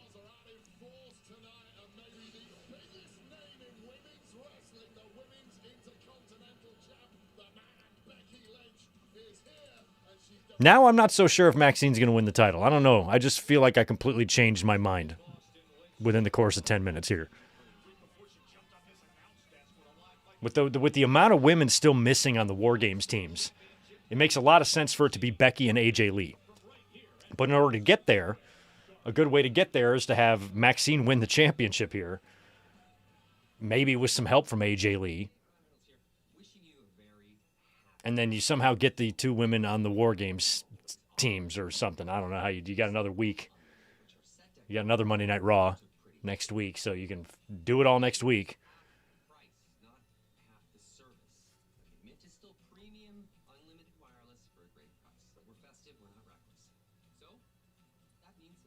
What other matches are scheduled for tonight that I'm not remember? We have something's going to have to go on with the Vision, and it's going to have to be the War Games people. Okay.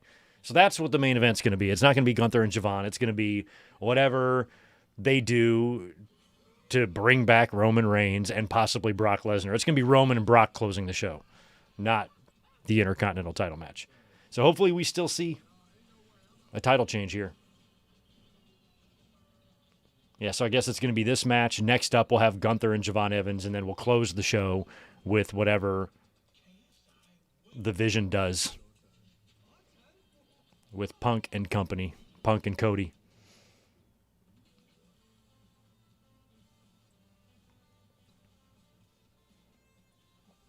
It's going to be a good MSG closing. You know, that's a lot of star power. If you've got Cody and Roman and Punk and Brock all out there.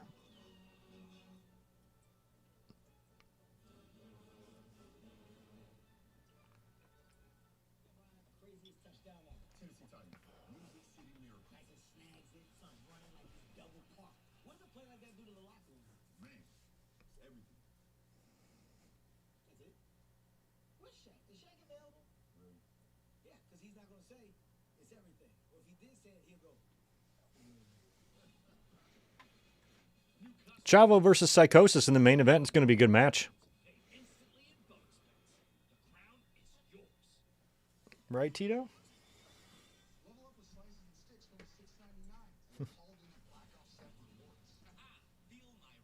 Oh, okay, Ronisha. Okay, Bailey and Lyra. Yeah, that could work because they just did a little backstage deal with the Kabukis.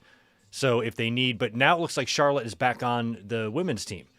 So I feel like Bailey and Lyra would have to join the same team, which would be the baby faces. And there was 2 spots available, but now it looks like Charlotte might be back in, which means there's just 1 spot available. And if there's just 1 spot available, holy shit. I got to see this.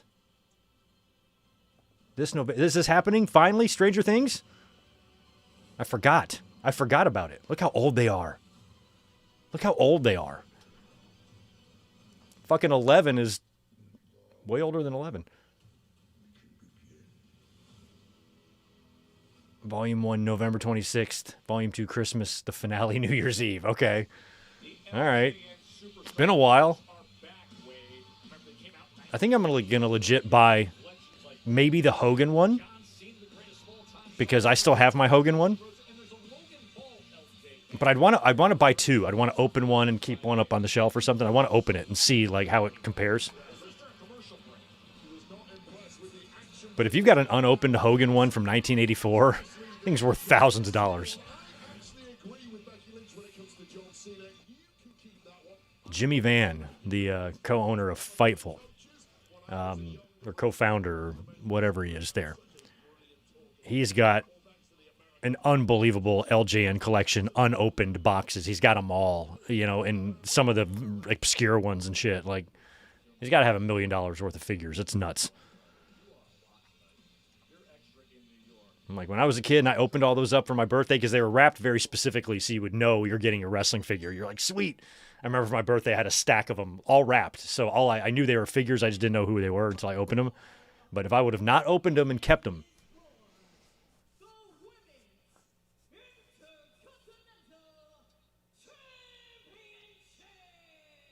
Did I sleep through Maxine's? Oh, I guess the Maxine's entrance was during my commercials. I'm not feeling it now.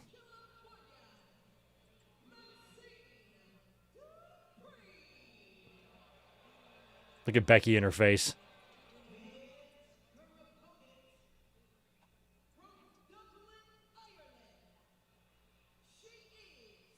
What I don't want to see is Becky beating Maxine and then doing a post-match beatdown and then AJ Lee comes out to make the save. I don't really want to see that. I'm really rooting for Maxine. But just the placement of this match on the show feels like it's not going to happen now. I don't know why. It's just like one of them sixth senses that those of us long-time wrestling fans tend to have. You know what I'm talking about. Sometimes you can just feels off. But I hope I'm wrong. I want this for Maxine. I want her to win the title. I like Maxine as much as I like Javon Evans, who's up next. Nice. Good start for Maxine. There was a bell, Wade. The match was underway, and Maxine was ready and prepared for action. Maxine's funny. It's hard not to root for her.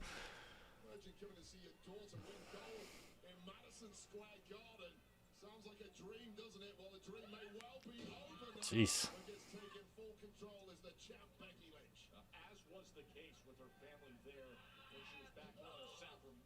Who do y'all think? Who do you think is the best in-ring? Like, you can do of all time. Like, who do you, like? Give me like a few that you would consider the greatest of all time in the ring in terms of women's wrestlers. Like the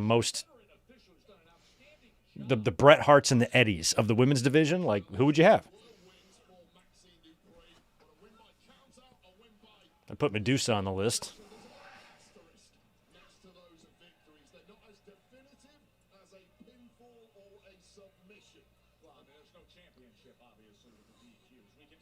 All right, another commercial for those of us nerds without a VPN over here in Nerdville.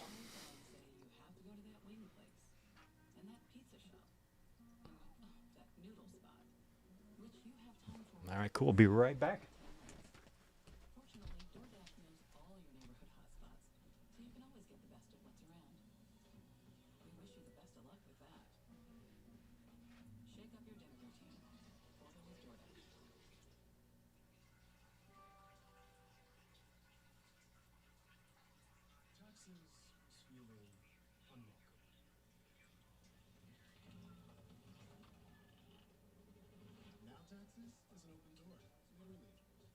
TurboTax stores. Meet our experts in person.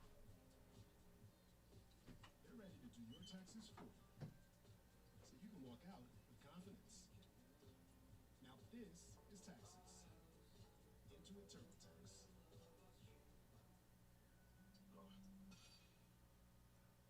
Venta, ¿sí don Diego? The one and only. So I was thinking about your finisher, Penta Driver. Oh, sí, my finisher, Penta Driver. The way I hear my opponent is never the same. Not with Cricket Wireless. Yeah, because with Cricket you pay the same every month con cero miedo of hidden charges. What you see is what you pay. Hola. Cero? Señor Cero Miedo. Smile. You're on Cricket.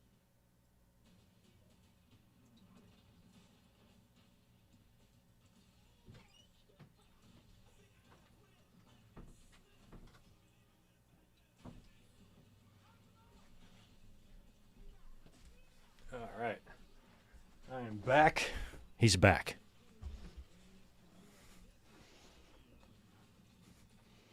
Ooh, I like it. Bull Nakano is a good one. Awesome Kong. Yeah, Awesome Kong was. I almost like Bull Nakano better. Gail Kim, Molly Holly. There you go. Awesome. Really good suggestions. Sherry Martel, maybe. I never really considered her that. I thought Medusa was better. But Sherry was good. Luna Vachon was good. Asuka is a good one.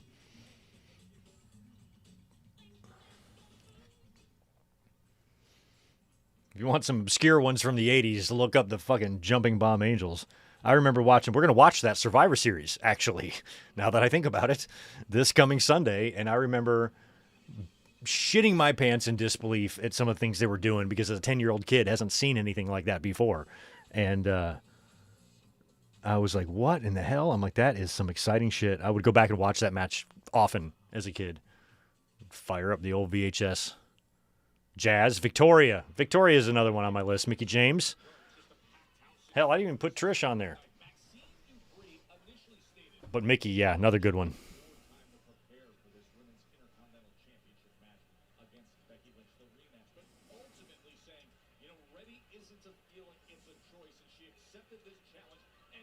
Come on, Maxine.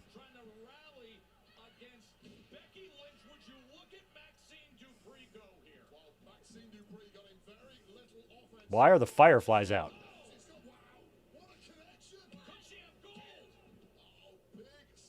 Does she have the whole world in her hands? This is why I like Maxine, exactly because of this stuff. You know how you see sometimes, like obviously she's a beautiful, gorgeous woman, but have you ever seen like a little kid who's all hopped up on sugar and they're all like, ah? She has that little kid hopped up on sugar face when she's like going through her offense here that just cracks me up. But she's not a kid.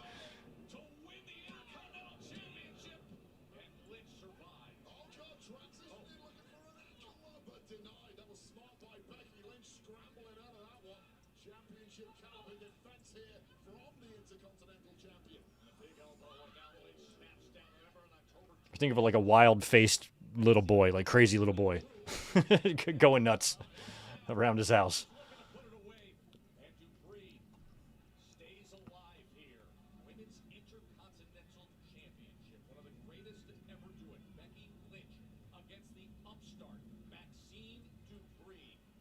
Becky, I love her talking shit too. That's why I really hope Becky puts her over here.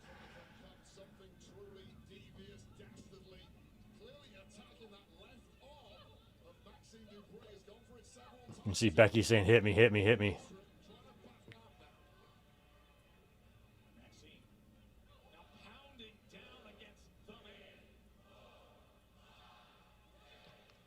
In terms of women who did more to help others than anyone else, I might put Becky as my number one. I mean, she has a completely different reputation on that end than like Charlotte does. Because all the winning Charlotte did, you know. And it felt like nobody ever benefited from working with Charlotte at all. Where Becky, it's a complete opposite thing. She wants to work with the young ones. Natalya is like that too. Probably say Becky and Natalya both. Nice. Nope. Right back to the disarmor, but that was good. That was a great counter.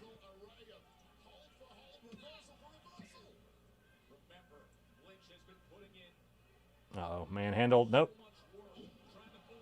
Look at Maxine go. Nice. A half crab. Ankle lock.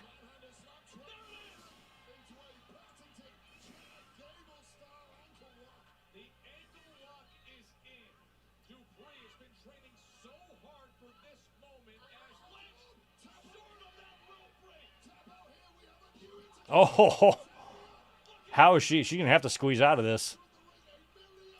I can't see Becky. This doesn't feel like where the finish would be. Yeah, she's going to reverse it. Watch out. Don't get pinned. Kicks out.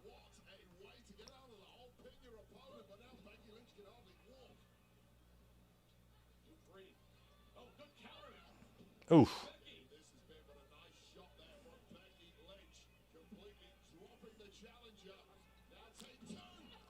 Manhandle slam, foot on the rope. She's too close. There it is. Foot on the rope.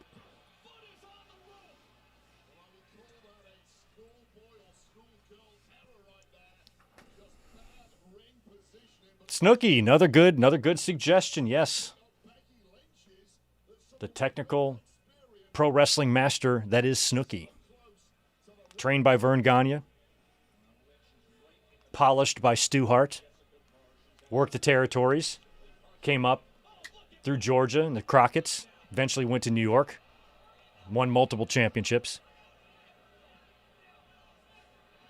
Guys like Eddie, Kurt Angle, Bret Hart, Benoit, they all patterned their careers after Snooki.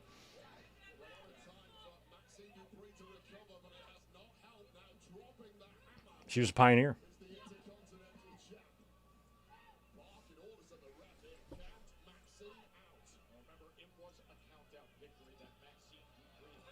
There's Becky tearing off the good old heel move. Come on, Jessica. There's AJ. Oh, shit. It is going to happen.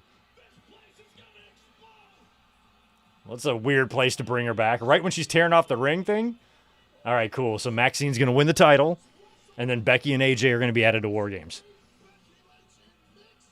Come on, roll her up. We need a roll up. Nope. Maxine's on the top rope. Here we go. Here we go.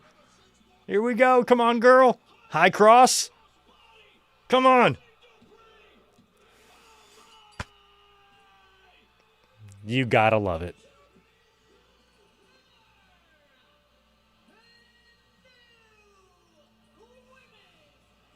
Good for you, Maxine. I feel like a proud dad.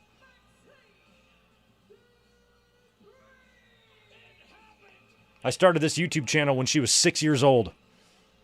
And here she is winning championships.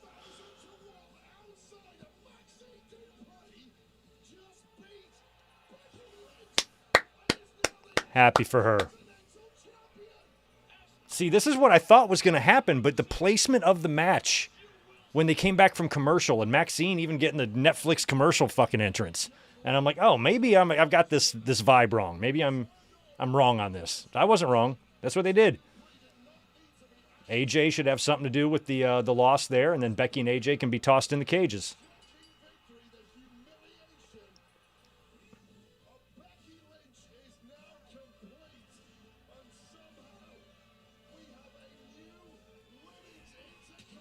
I mean,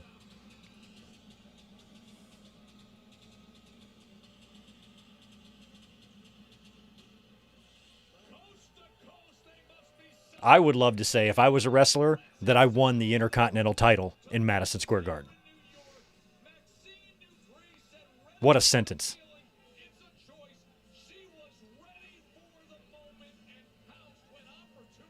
Good for you.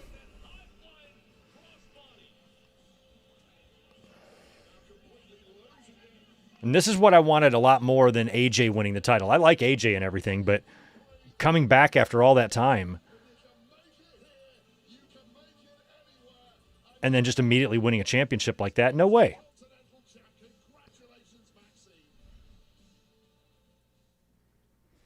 Like us, you might be suffering from moderate to severe obstructive sleep apnea, or OSA. We are the undiagnosed. We've been told we snore at night. I'm so proud of Maxine. Daytime sleepiness is a dread, but we still have people who count on us. And we're more than just human beings. We are humans being. OSA is a chronic condition tied to Am I following Maxine? Is she on the tweeters? undiagnosed. Talk to your doctor about OSA. Let's keep being humans. Maxine Dupree, there you are. Get 50% off Papa John's at regular menu price when you carry out. That includes any pizza size, any toppings, all 50% off. But hurry, this deal won't last long. Better ingredients, better pizza, Papa John's. No plan? No problem. Say hello to Just like Bret Hart. creamy Bob Evans macaroni and cheese. That's ready in minutes. Or delicious, buttery, real mashed potatoes that fit the plan. Even when there isn't one.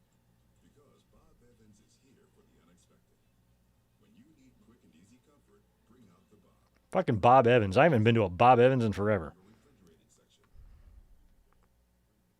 husky guy to an outdoor summer wedding? It's 100 friggin' degrees. Amanda, you mean Natalia?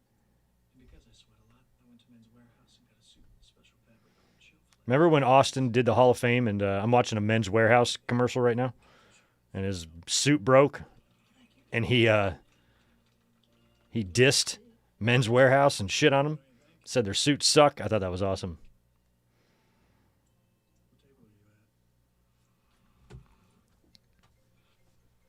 Yeah, I hope LA Knight congratulated his sister. I hope so too.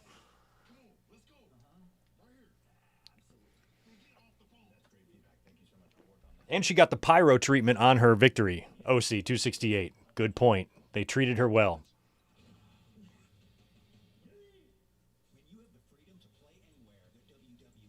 You know, you should reward hard work and enthusiasm. You know, Maxine's still not there yet, but my God, she ain't trying her heart out, and she's doing really good. She's had some great moments, a few good matches. And, of course, it doesn't hurt that she's in there with Becky, who truly wants to help her. That fucking city is so damn big. Tonight's Raw is delivered by Little Caesars. It has been a night of celebrities here for this historic night. John Cena's final Raw. Brandon Marshall, the former NFL star. I'm curious, do those things like feel, are they the same exact weight?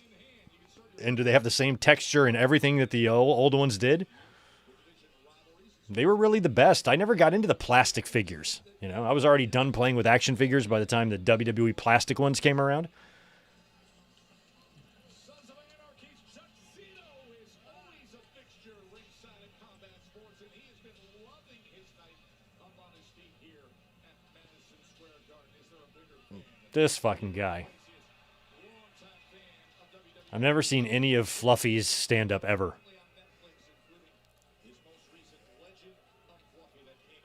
Legend of Fluffy. Mm-hmm. All right, Javon is in the ring. I love this kid. I like him for the same reasons I like Maxine. Except I think he's a tremendous professional wrestler, where I think Maxine has got work to do. But this kid's crazy. I'm hoping for a fun little outing here against Gunther. I don't want this to be a squash.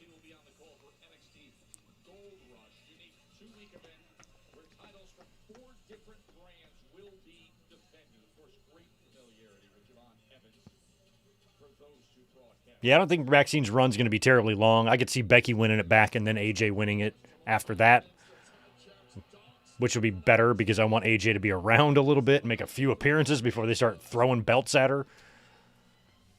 And we haven't even seen her ass since WrestlePalooza.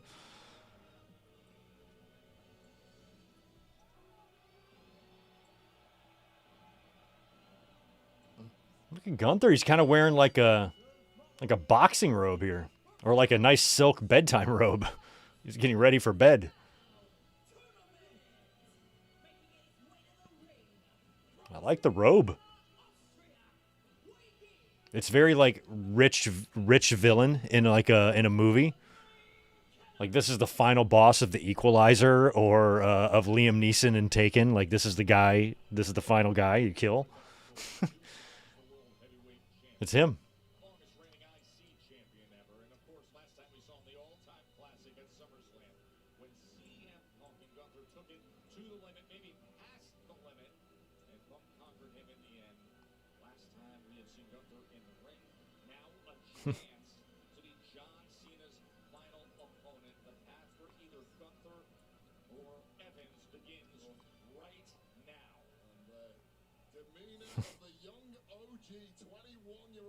He's 21.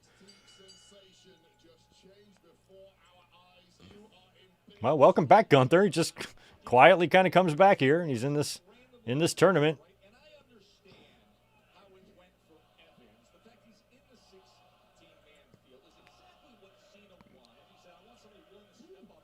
They're not chanting Goldberg, are they? They can't be. The same building that booed him out of the building at WrestleMania 20.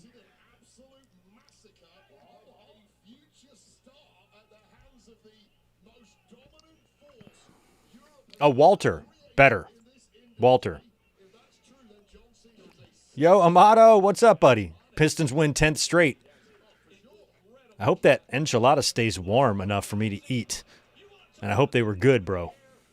Gunther's going to find out a little bit here. Here's the thing about Gunther, though. This man is matchup proof, and I will tell you right now, when it comes to flying, when it comes to bouncing, I've never seen anything like Javon Evans before. But Gunther, He pats him on the head. in the end, but I like this one, Javon Evans, who refuses to be intimidated by the bigger, more experienced superstar. Well, that was a bad move, Javon. Yeah, but patting him on the head, good for Evans from getting out of the way of the massive chop. I mean, Gunther's chops will slice you up. As you mentioned, we haven't seen Gunther compete since SummerSlam. I don't think Gunther does ring rust, however. Oh, big boot. Come on, Javon. Got to back him up. Get him on the ropes a little bit. The game just changed in our eyes. The bully is out here in New York. Oh, my. Oof. Barry, what's up, bro? Thanks for the 5. I'm going to be there in, I guess, July. So we'll do a better job of meeting up this time. I had hoped Joe would get his match with Cena, but I guess that's over now. Who's Joe?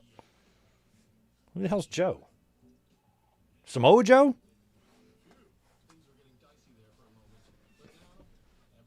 Who's Joe?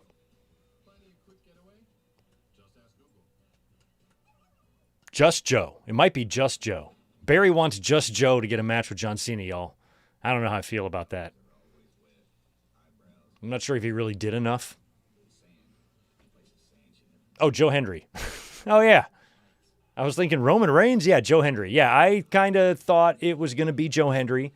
I thought that would create a great pop. They talked about him getting a match with Cena. I talked about that over the weekend, that I thought it could be him. And he would get a IC title shot and lose. I would have been fine with that. I might have even preferred that over the 6-man, but the 6-man was cool. I'm glad that we got that nice little moment there. John Cena, maybe the final, victory he ever gets. That's a nicer moment for him to remember. I don't know. Rather than beating somebody he's probably never met.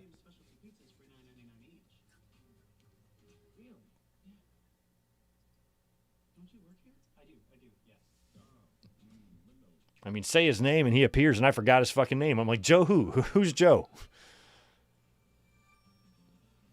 And the fact that just Joe comes into my mind before Joe Hendry tells you where my short-term memory is at. What's his deal? What's his deal? He got that more for your money feeling at Metro with one line of unlimited 5G for just $40, period. And a free 5G phone and no activation fees and the best network. What did Goldberg ever do to deserve all the hate? He's kind of a douchebag. He's never sounded good in interviews. It sounds like an asshole. He's cocky. He's just... He learned from the worst. He wasn't a good wrestler. He got smashed over. It seemed like he had heat with a lot of guys, and a lot of people just didn't really respect him as like as a worker, He really just had like a year or two of like just really like white hotness, and then the rest was just whatever. But he hung around all the way up until 2025 having matches, so he was a legend, but I was never big on Goldberg.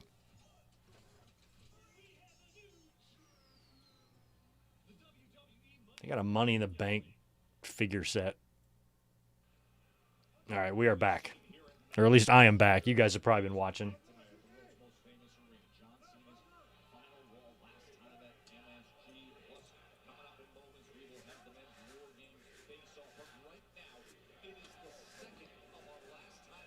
Now what are they chanting?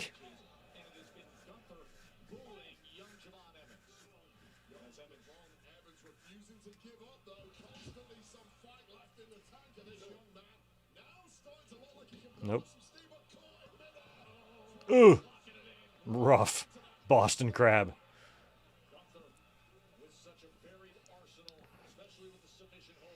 As much as I don't like Goldberg, I don't really blame him too much for the Bret Hart thing. Brett changed his tune on Goldberg. There was a time when Brett didn't blame him and said it was just an accident and wasn't making a big deal about it. But as it became more and more Brett's shtick, or Brett just kind of changed his mind as he got older and more bitter, that no, wait, he's watching all these other people that wrestled so long, and he had to quit in 2001 or 2000 or whatever it was. And everybody else got to collect big money contracts years longer than Brett did, and then I think that turned him a little bit bitter, and then he's looking for someone to blame. He's blaming Goldberg. And as somebody pointed out, it might have very well happened on the sharpshooter on the ring post when Brett fell backwards and knocked his head a couple of sequences before the kick happened. So there's no guarantee that it was the kick that even did it. It was a sick-looking kick, but Brett got his hand up, so I don't know.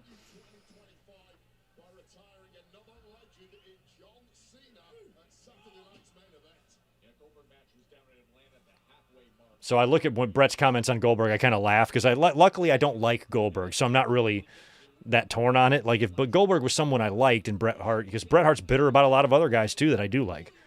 But luckily, since I don't really like Goldberg, I don't really care that Bret's a little bit over the top and ridiculous with his Goldberg hate.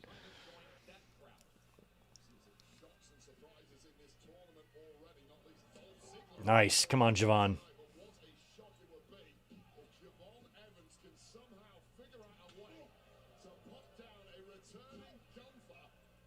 Javon's tall. Oh. I'm curious the longer he wrestles how much weight he'll put on Javon. You know how Swerve's a lot bigger now? So's Pac.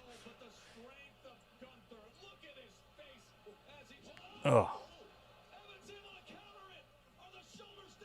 Swerve was skinny as shit when he was in WWE.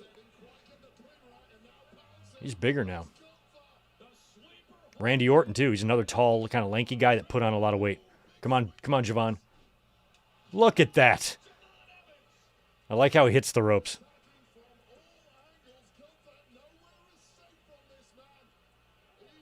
Here he goes. Ooh, that could have been... Oh, that could have been so bad. That could have been so bad. Look how far he shot that. Gunther almost didn't catch him.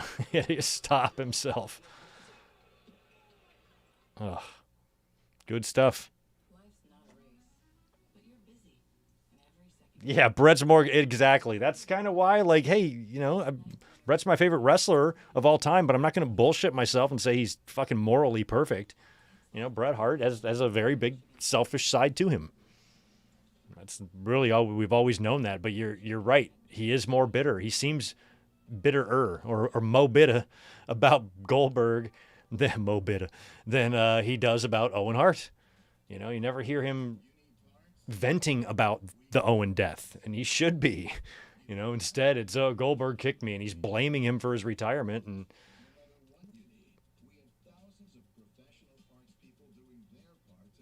I think that's a little bit over the top, especially when now he kind of makes it a part of... I think people are like booking him for interviews and stuff because they know if they ask him about Goldberg, he'll say something hilarious. And so now it's just kind of part of the work almost, you know. But it does grows a little old. Like, damn, Brett, get over it. It's like Cornette and Russo, you know. Like, you really want to live, you know, the last 40 years of your life, like hating his, you know, this person and repeatedly discussing him and how much you hate him on every podcast and YouTube video you do.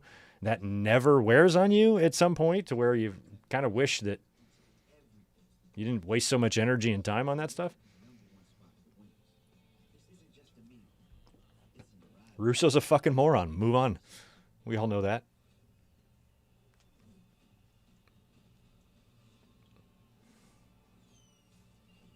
Look at this Saudi Arabia shit.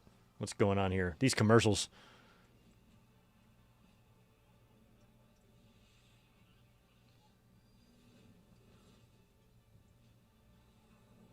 I mean, this Riyadh season shit, it looks fun. I mean, my God, they got all these awards. The food looks tremendous.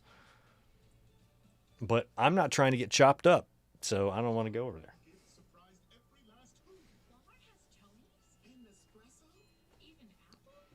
Who knew?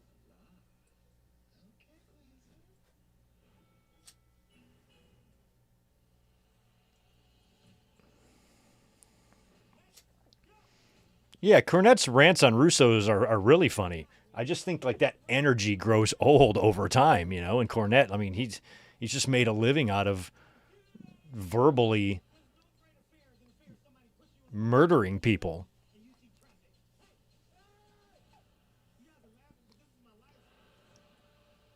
But blood pressure and and the health of your heart and all that stuff is very important, and your ability to try to live as stress-free as possible will all make you live longer.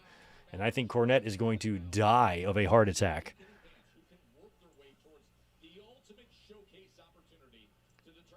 earlier than he should. Well, Javon Evans somehow throughout this match has ridden out a furious flurry of offense from the ring general and is somehow the one standing up. Come on, Javon. They make this guy out of. Big right hand sweeping haymaker, center of the ring, towing the line with the ring general. The guts and bravery of Evans to take this course of strategy. Because Javon is so tall. I'm trying to think of who he reminds me of, if anybody. Like what his style. Like his size reminds me of like a rookie Randy Orton kind of. But he didn't. He flies around. Randy didn't fly around like that. Oh. He was trying to springboard his way to something special, and Gunther said, "We've got a solution for that way. That's a massive boot." Damn. Into a stunner. That took Gunther out. Smart to Gunther to roll out of the ring. Although this is Javon, and he's going to... Nope. He's not going to take flight, or he is going to take flight. Try it again. Don't kill yourself, please. Jesus Christ. That's just unreal.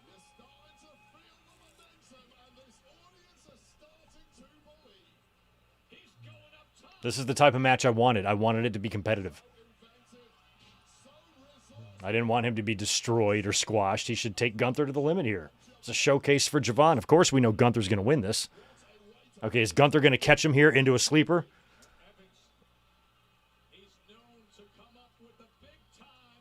Oh, nope. He got him. Gunther kicked out. Man, he got him with that splash. I hope Gunther didn't hurt his arm there. Imagine if Gunther got hurt. You'd have to pick a new opponent for John Cena. What would you do in that situation?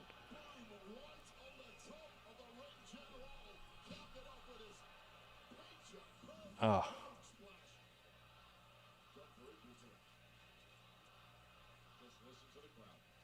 I'm really hoping Gunther ain't hurt. Maybe. Okay, he's all right. He's all right. I thought he might have hurt his arm or broke his arm or something.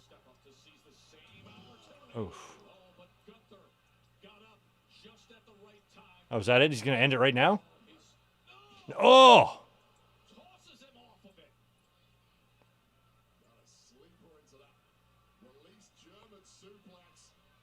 Come on, Javon. Get out of this powerbomb. Nope. Oh. Is that going to be it just like that? Nope. Okay, thank God he kicked out. It feels like as soon as Javon Evans hit that splash, it's been nothing but Gunther. What's up with that? And now the match is over? Just like that? Unless he's going to fight out of this too. But Javon Evans literally hit that awesome-looking splash. Gunther looks like he's down, and the next thing you know, he just dominates with power bombs and whatnot.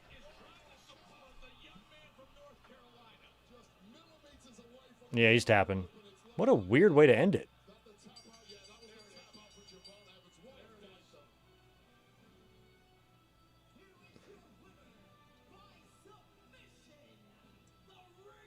Has this always been Gunther's music? Is this... Or is this... Is that his old music or something? Or this is what he was using? I don't know why I feel like this isn't Gunther's music.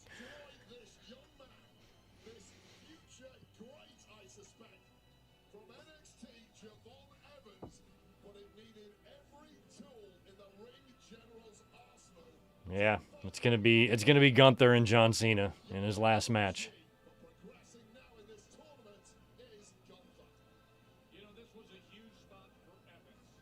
He didn't advance, but I think he did a good job of earning respect and building his brand and impressing. Okay, yeah, it's his NXT theme. Yeah, it's his old theme. Did they just bring it back for the Madison Square Garden crowd for fun? That's why they were chanting Walter. I didn't even notice that when the entrance. But I'm like, wait a minute. Tonight's WWE Raw is brought to you by DoorDash. Your door to more. Your door to more. Look at these two. Oh my gosh, Maxine, that was so awesome. Congratulations on becoming our new Women's Good for you, Maxine. Continental Champion. Can you put into words what this moment means to you? This moment means that all the hard work has finally paid off. Tonight, I beat one of the best of all time, and that means that I finally belong here. But that's thanks to AJ. Don't give me any credit. That was all you, boo. That was all you, boo. Love an underdog. I hate a bully. All I did was put Becky in her place. Yes. John Cena and Maxine are your Intercontinental Champions. Which they should, but actually, since you're still here, any chance you're gonna stick around? I'm hoping the answer is yes. Jackie, when I came back, I wanted to help my husband out. He needed it. But Becky, she just lights a fire in me that I forgot that I had. She makes me feel things. So who knows? Oh, Ripley and AJ Lee. That's interesting. Hello. I'm Rhea Ripley. Yes, this is my real nose. Oh, yeah. There you go. Boom. And AJ is on the team.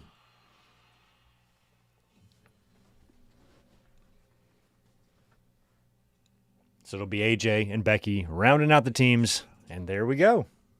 Everybody's playing a character. Except me.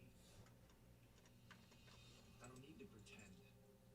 I've been here before. I'm not the dealer. I'm not the mark. I'm the only one at this table who's the best in the world. Oh, okay.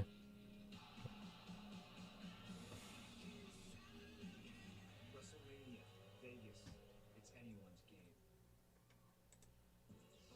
Hey, next week we're in Oklahoma City, and we will continue things on quarterfinals. The last time is now tournament. The ring generally you just saw the dance moments ago.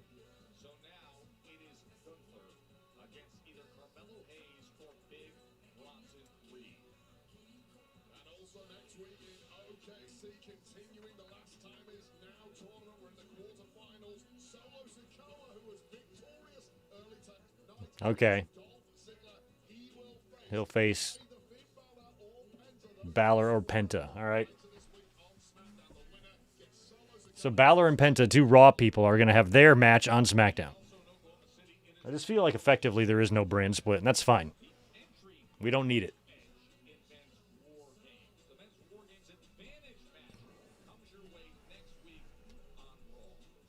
Does every stadium have a fucking Omni next to it? Petco does.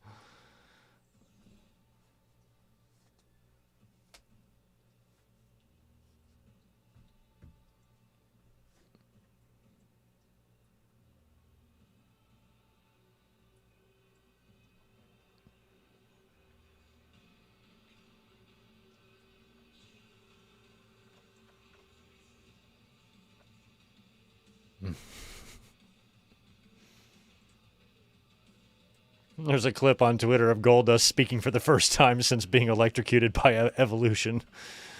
I remember that.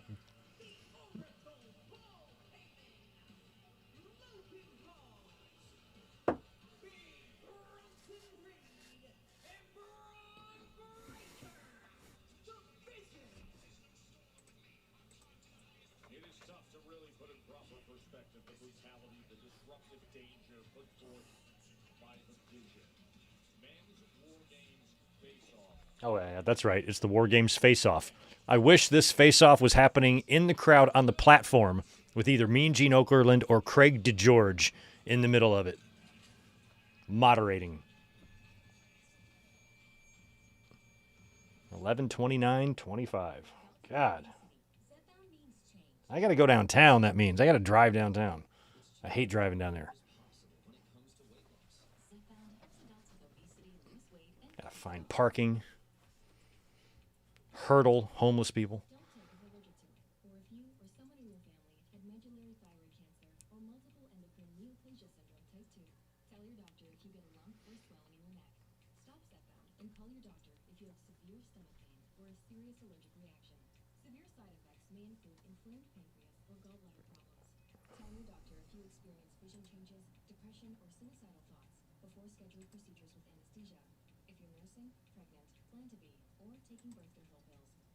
God, I still got a minute 45 left of this horrible commercial break.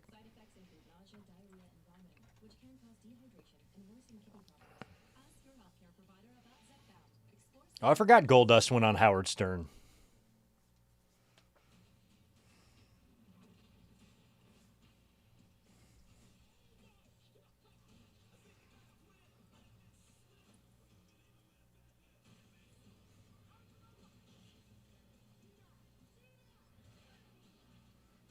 Booker T is the only commentator for John Cena's final match. Oh, man. I don't know who's going to be on the call that night. I kind of hope it's Cole and Corey. Probably Cole and Corey. Or Cole and Barrett. Either one, it's fine. I don't think it'll be Tessitore. Could be. I have no idea. I don't give a shit.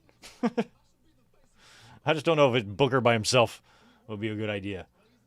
Now, Ahmed Johnson by himself. Or maybe like a Jameson, like a Jameson by himself.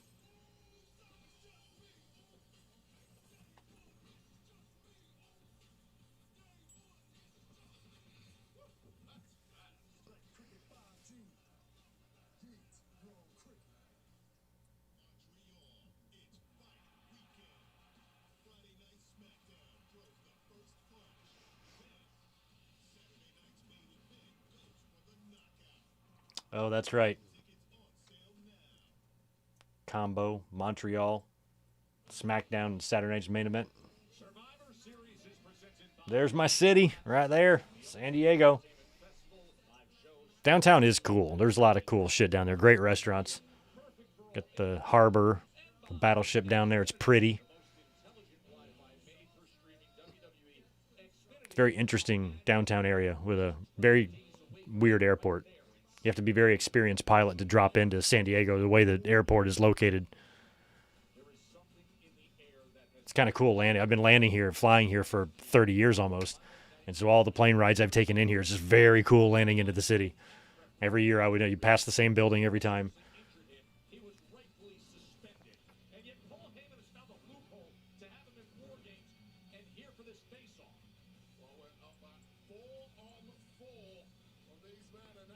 Four on four for now.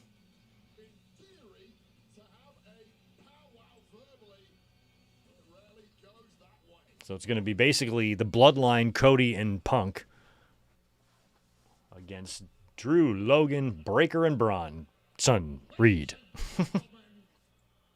And Brock.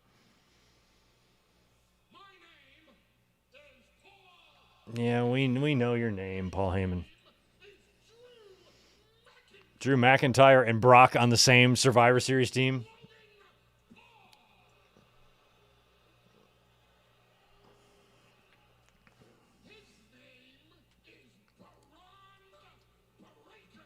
His name should not be Braun Breaker. It should be something else.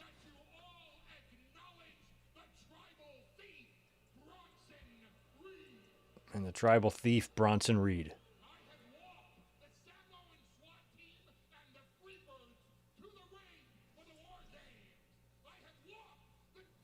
The Dangerous Alliance you have. We watched that, or we did a review on it. One or the other.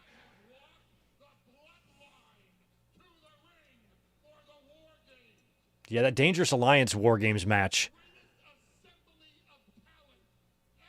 Was that Wrestle War? Wonder how long that show is. Do we have time to squeeze that in for like a special watch along before Survivor Series? All right, here comes CM Punk.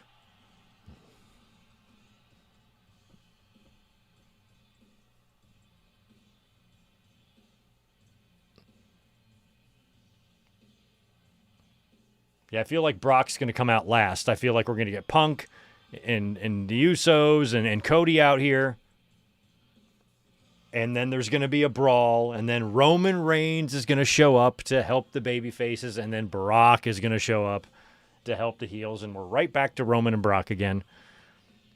Didn't they have a last time ever match? Wasn't SummerSlam supposed to be it? That was, what, 3 years ago? When they lifted the ring up with a fucking dump truck or whatever. Like, wasn't that the end of it?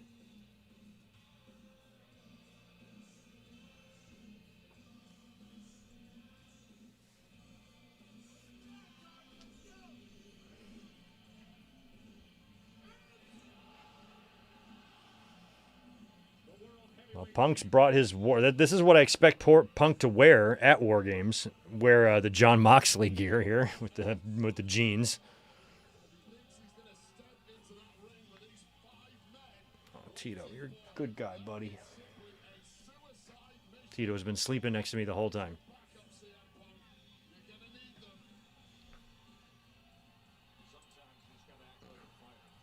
No, he's not even visible. You can't even be seen, buddy.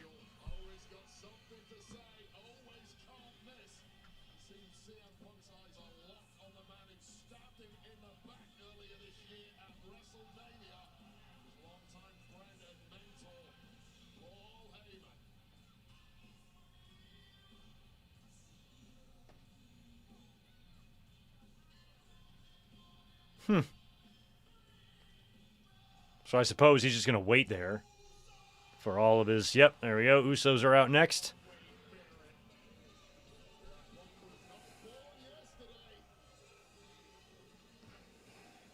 Oh, they're coming from up there.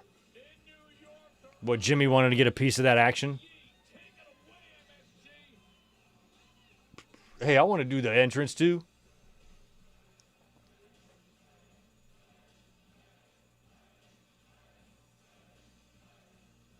Yep, MSG is eating.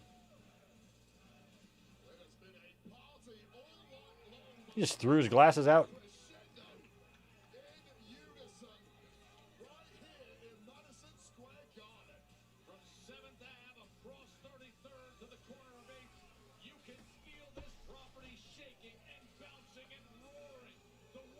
Now, the Usos do know how to get violent. I loved that Hell in a Cell match they had with the New Day. That was one of my favorites.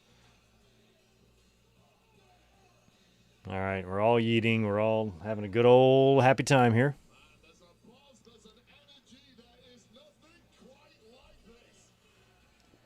Well, it doesn't look like we're going to have much of an overrun here, as there's only 12 minutes. There's 12 minutes still left in the show. Plenty of time to get everything done. Or 12 minutes until the bottom of the hour, I should say.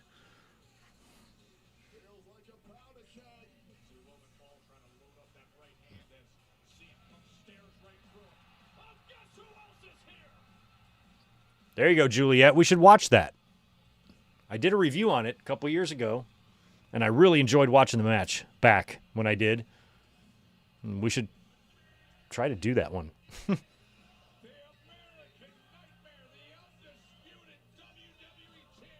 Hey, look at that guy. The ECW guy. Wow, he's about halfway down the aisle there. I forget his name.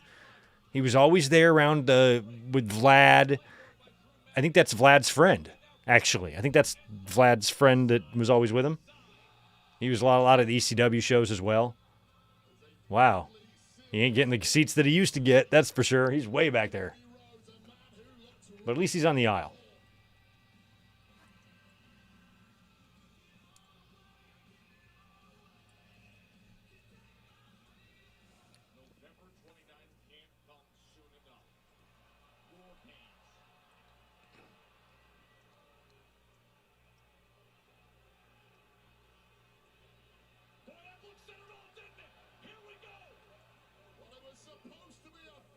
Just like we thought. Here's the brawl.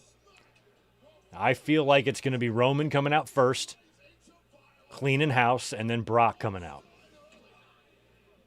And their fans are already chanting OTC. You can see this shit coming a mile away. I mean, I do like the chaos of the War Games. I like that it's kind of a mess. That's part of the fun. But again, like how they're getting to this, what I expect we're going to see here in a minute with Roman and Brock, it's lazy. Like you expect, like of course you're going to have the confrontation. They're going to brawl. One guy's going to save, then the other guy's going to come out, and one team's going to stand tall. Probably the heels.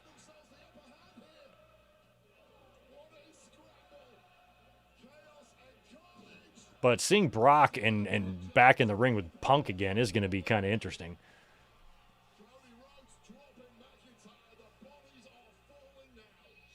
Oh, Brock out first.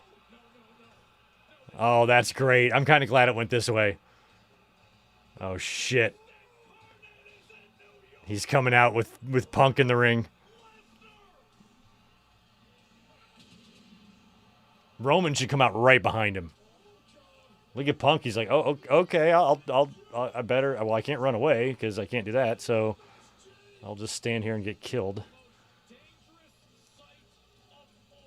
Punk and Brock again. Wow. Punk and Brock are going to hopefully come to blows here in Madison Square Garden. That is kind of cool.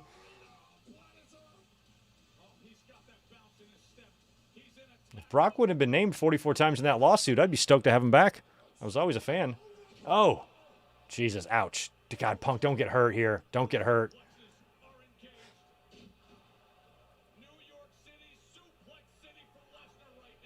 Oh, Cody and Brock again. Cody beat Brock a couple of times.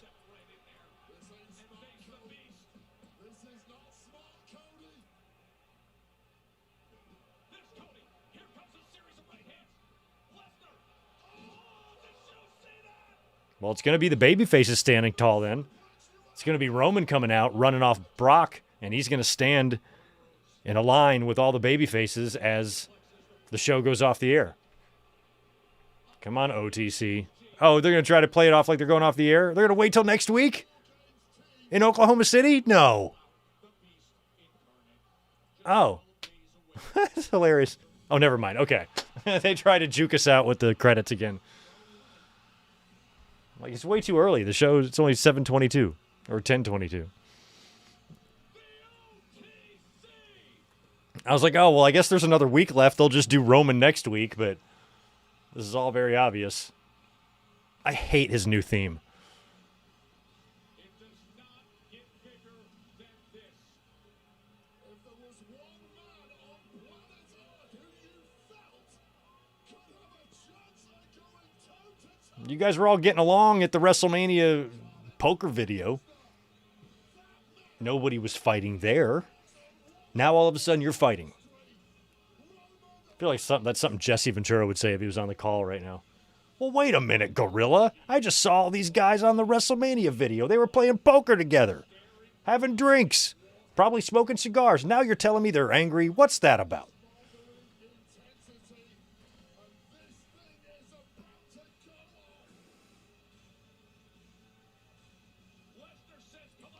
Roman and Lesnar again. I never thought we'd see this. Oh, are they gonna hug? Are they gonna hug? Tell me we're not gonna get a big swerve.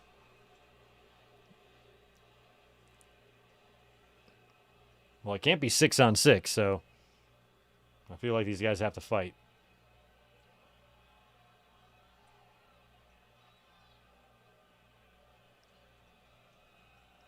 No fisticuffs? No fisties? Oh, they're just letting the crowd soak it up first. Yeah, you got to let it breathe. There we go. Superman punch, and Brock sells it like $1 million. Roman took him out.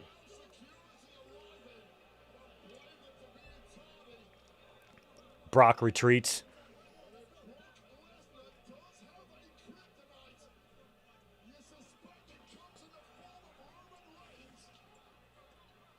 Uh-oh, Bronson from behind. Ugh. feel like Brock might come back now. Did he hit the... Oh, I think... My God, I thought Bronson Reed hit the girl referee, Jasmine. I thought that's who that was. That was just that was an NXT stunt guy with long hair.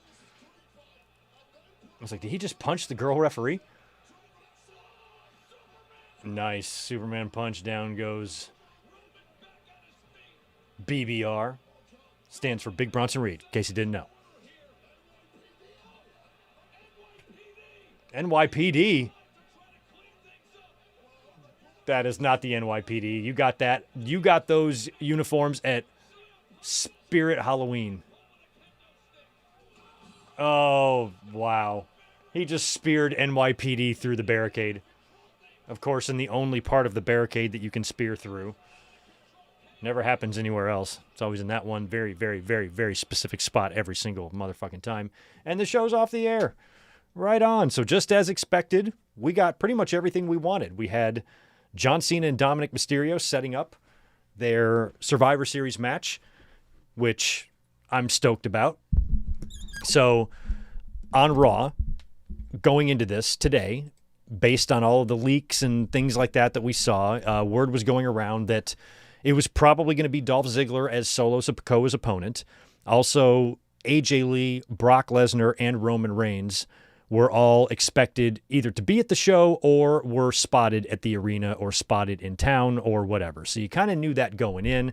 And of course, weeks ago, I was pitching John Cena beating Dominic Mysterio for the Intercontinental title and then losing it back to him at Petco Park at Survivor Series, and that's exactly what they did. The only thing I got wrong is I had Cena winning the belt tonight in Madison Square Garden, but instead it made more sense to do it last week in Boston, his hometown, so they can do the rematch in Dominic's hometown right here in San Diego. So I'm going to get to watch live in person John Cena's second to last match. I'm really looking forward to that. It's going to be special, and Dominic is going to win that championship back. So we had that set up in the opening segment, and then we had the Judgment Day coming out, and then John Cena getting saved by Sheamus and Rey Mysterio. So John Cena's final match in Madison Square Garden was a six-man. It was John Cena, Sheamus, and Rey beating the Judgment Day, Dominic Mysterio, Finn Balor, and JD McDonough. So that is likely going to be John Cena's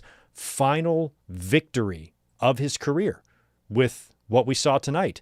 I was kind of hoping for maybe an Intercontinental title defense against Joe Hendry or something fun, but instead they went with the feel-good match, and that's fine. It was a nice moment. John Cena seemed to be having a blast out there, being able to win a match with a couple of his good friends, and kind of technically being able to work with five guys at once without having to technically have one-on-one matches. So now these guys can all say they worked with John Cena in his final match in Madison Square Garden, or his final match on Raw, or his final victory, or anything like that. And a couple guys like JD and Dom get that extra rub. Dom getting to work with Cena now 3 times, with losing the title to him last week, working with him tonight, and now he's going to go into Survivor Series to win that Intercontinental Championship back, I'm convinced, against John Cena. That's going to be special. We also had the other Intercontinental title on the line tonight, and Becky Lynch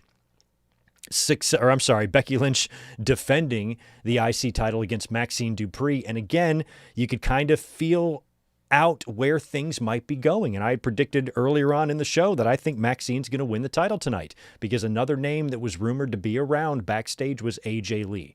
So it started to feel more and more obvious when you looked at the fact that both War Games teams are missing a woman. And AJ Lee and Becky have already began that feud. Becky's defending the title tonight against Maxine. And you could do a scenario where AJ comes out and helps Maxine win. And then you put AJ on the babyface side and Becky joins the heels. So I feel like that's where they're going to go now. That was pretty obvious, but Maxine Dupree gets the win, wins the IC title in Madison Square Garden, joining the likes of Bret the Hitman Hart, winning the title on holy ground, on the holy ground of Madison Square Garden. I just think that sentence, I won the Intercontinental Championship in Madison Square Garden, is one of the coolest fucking things a wrestler can say. So congratulations to Maxine Dupree. I'm so happy for her. She won because Becky Lynch, of course, went to cheat. She started taking the turnbuckle pad off of the corner, and as soon as she started doing that, AJ Lee's music hit. We haven't seen her since WrestlePalooza. She comes out, she dances around. Maxine comes off the top with a high cross body, pins Becky Lynch and wins the IC title and celebrates. And then backstage, Rhea Ripley approaches AJ Lee and they walk off together. So clearly she's going to add AJ Lee to the team there. Sounds like Charlotte is back in because they kind of worked all that out. So the whole point of Charlotte quitting was probably just to create some dissension or drama within the babyface team. I think it would be cool if Charlotte, kind of did like a Dakota Kai, Tegan Nox heel turn on Alexa at War Games. That might be fun, but I think she's going to be in the group now on the team along with AJ Lee to round out that babyface team. And then, of course, because Becky wants revenge, she's going to join the heels. So that should be finalized by next week, I would assume. But I think the best part is that Maxine Dupree won the Intercontinental title tonight. That was tremendous. Gunther also returned. Gunther defeated Javon Evans, and he has advanced now in the John Cena tournament. He's going to win that thing, and he's going to face John Cena at Saturday night's main event. Earlier on in the show, Solo Sikoa also picked up a win in his tournament match. He did defeat Dolph Ziggler. That was the name that got leaked. I thought it could be Jeff Hardy. I didn't really think it would be Joe Hendry, but I thought it could be Jeff or maybe a Jacob Fatu and or a Dolph Ziggler or a Nick Nemeth. So Zack Ryder came back on SmackDown, not as Matt Cardona, but as Zack Ryder. And Dolph Ziggler came back, not as Nick Nemeth, but as Dolph Ziggler. I don't really have too much of a problem with that. It's okay. It's whatever. It's not a hill I'm going to die on. And I thought Ziggler and Solo had a pretty good match, and the MSG crowd popped huge for the Ziggy return. And then, of course, we had the big main event segment. It was the War Games face-off of the current teams as they stand right now. It's the Usos, Punk, and Cody against the Vision, which is Logan Paul and Drew McIntyre, and Bronson and Breakker. Both teams need a guy. Pretty obvious that it's going to be Roman Reigns and Brock Lesnar. So when they set up the face-off tonight, you knew that was going to result in a brawl, which would then result in one guy running out and then the other one coming out. And it was Brock Lesnar showing up first when CM Punk is in the ring by himself. And we get Brock and CM Punk in the ring in Madison Square Garden in 2025. That is mind-blowing. That's a mind-blowing thing to say. And he gives CM Punk a million fucking suplexes until the tribal chief comes out. They try to juke you out with the credits there, the leaf fitting and the Triple H, and they're acting like they're going to sign off. And then Roman comes out. He Superman punches Brock out of the ring, and that was kind of the end of the show. Well, I guess Roman then got attacked from behind, but babyfaces came back in, and your War Games is now set with the 5 teams. I guess I should mention the cops. Security ran out there to separate everybody, right? The NYPD showed up. Roman speared a couple of cops, and I think Bronson Reed through the barricade there, and the show kind of abruptly went off the air from there. So the teams kind of just brawled. It was chaos, like all War Games matches are, and Brock Lesnar and Roman Reigns now round out the teams, and Brock and Roman are back at it again. So that was kind of your Raw in a nutshell. I thought it was fun. I got pretty much everything I wanted. What I really wanted tonight more than anything was for Maxine Dupree to win the Intercontinental Championship and for Dominic to get his rematch at Survivor Series. And we got those two things, so I'm thrilled. The rest of it, it's whatever, but I thought it was a pretty good show in a packed house at Madison Square Garden tonight. Pretty good Raw. So thanks, guys, for hanging out tonight. It was a blast watching this one with you. I'll be back later this week, probably for a podcast on Thursday or Friday, because I have to give to you Full Gear predictions. Plus, we're going to be here on Saturday to watch Full Gear, so there'll be no podcast that day. So we'll come up here midweek or near the end of the week and talk some more. And I've got some shorts ready to drop on the channel as well. So you guys are the best. Thanks for hanging out this evening. I appreciate it. And I'll be talking to y'all real soon. I just want to make sure I didn't miss a super chat before I signed off. Take care, guys. Thanks for being here. Peace.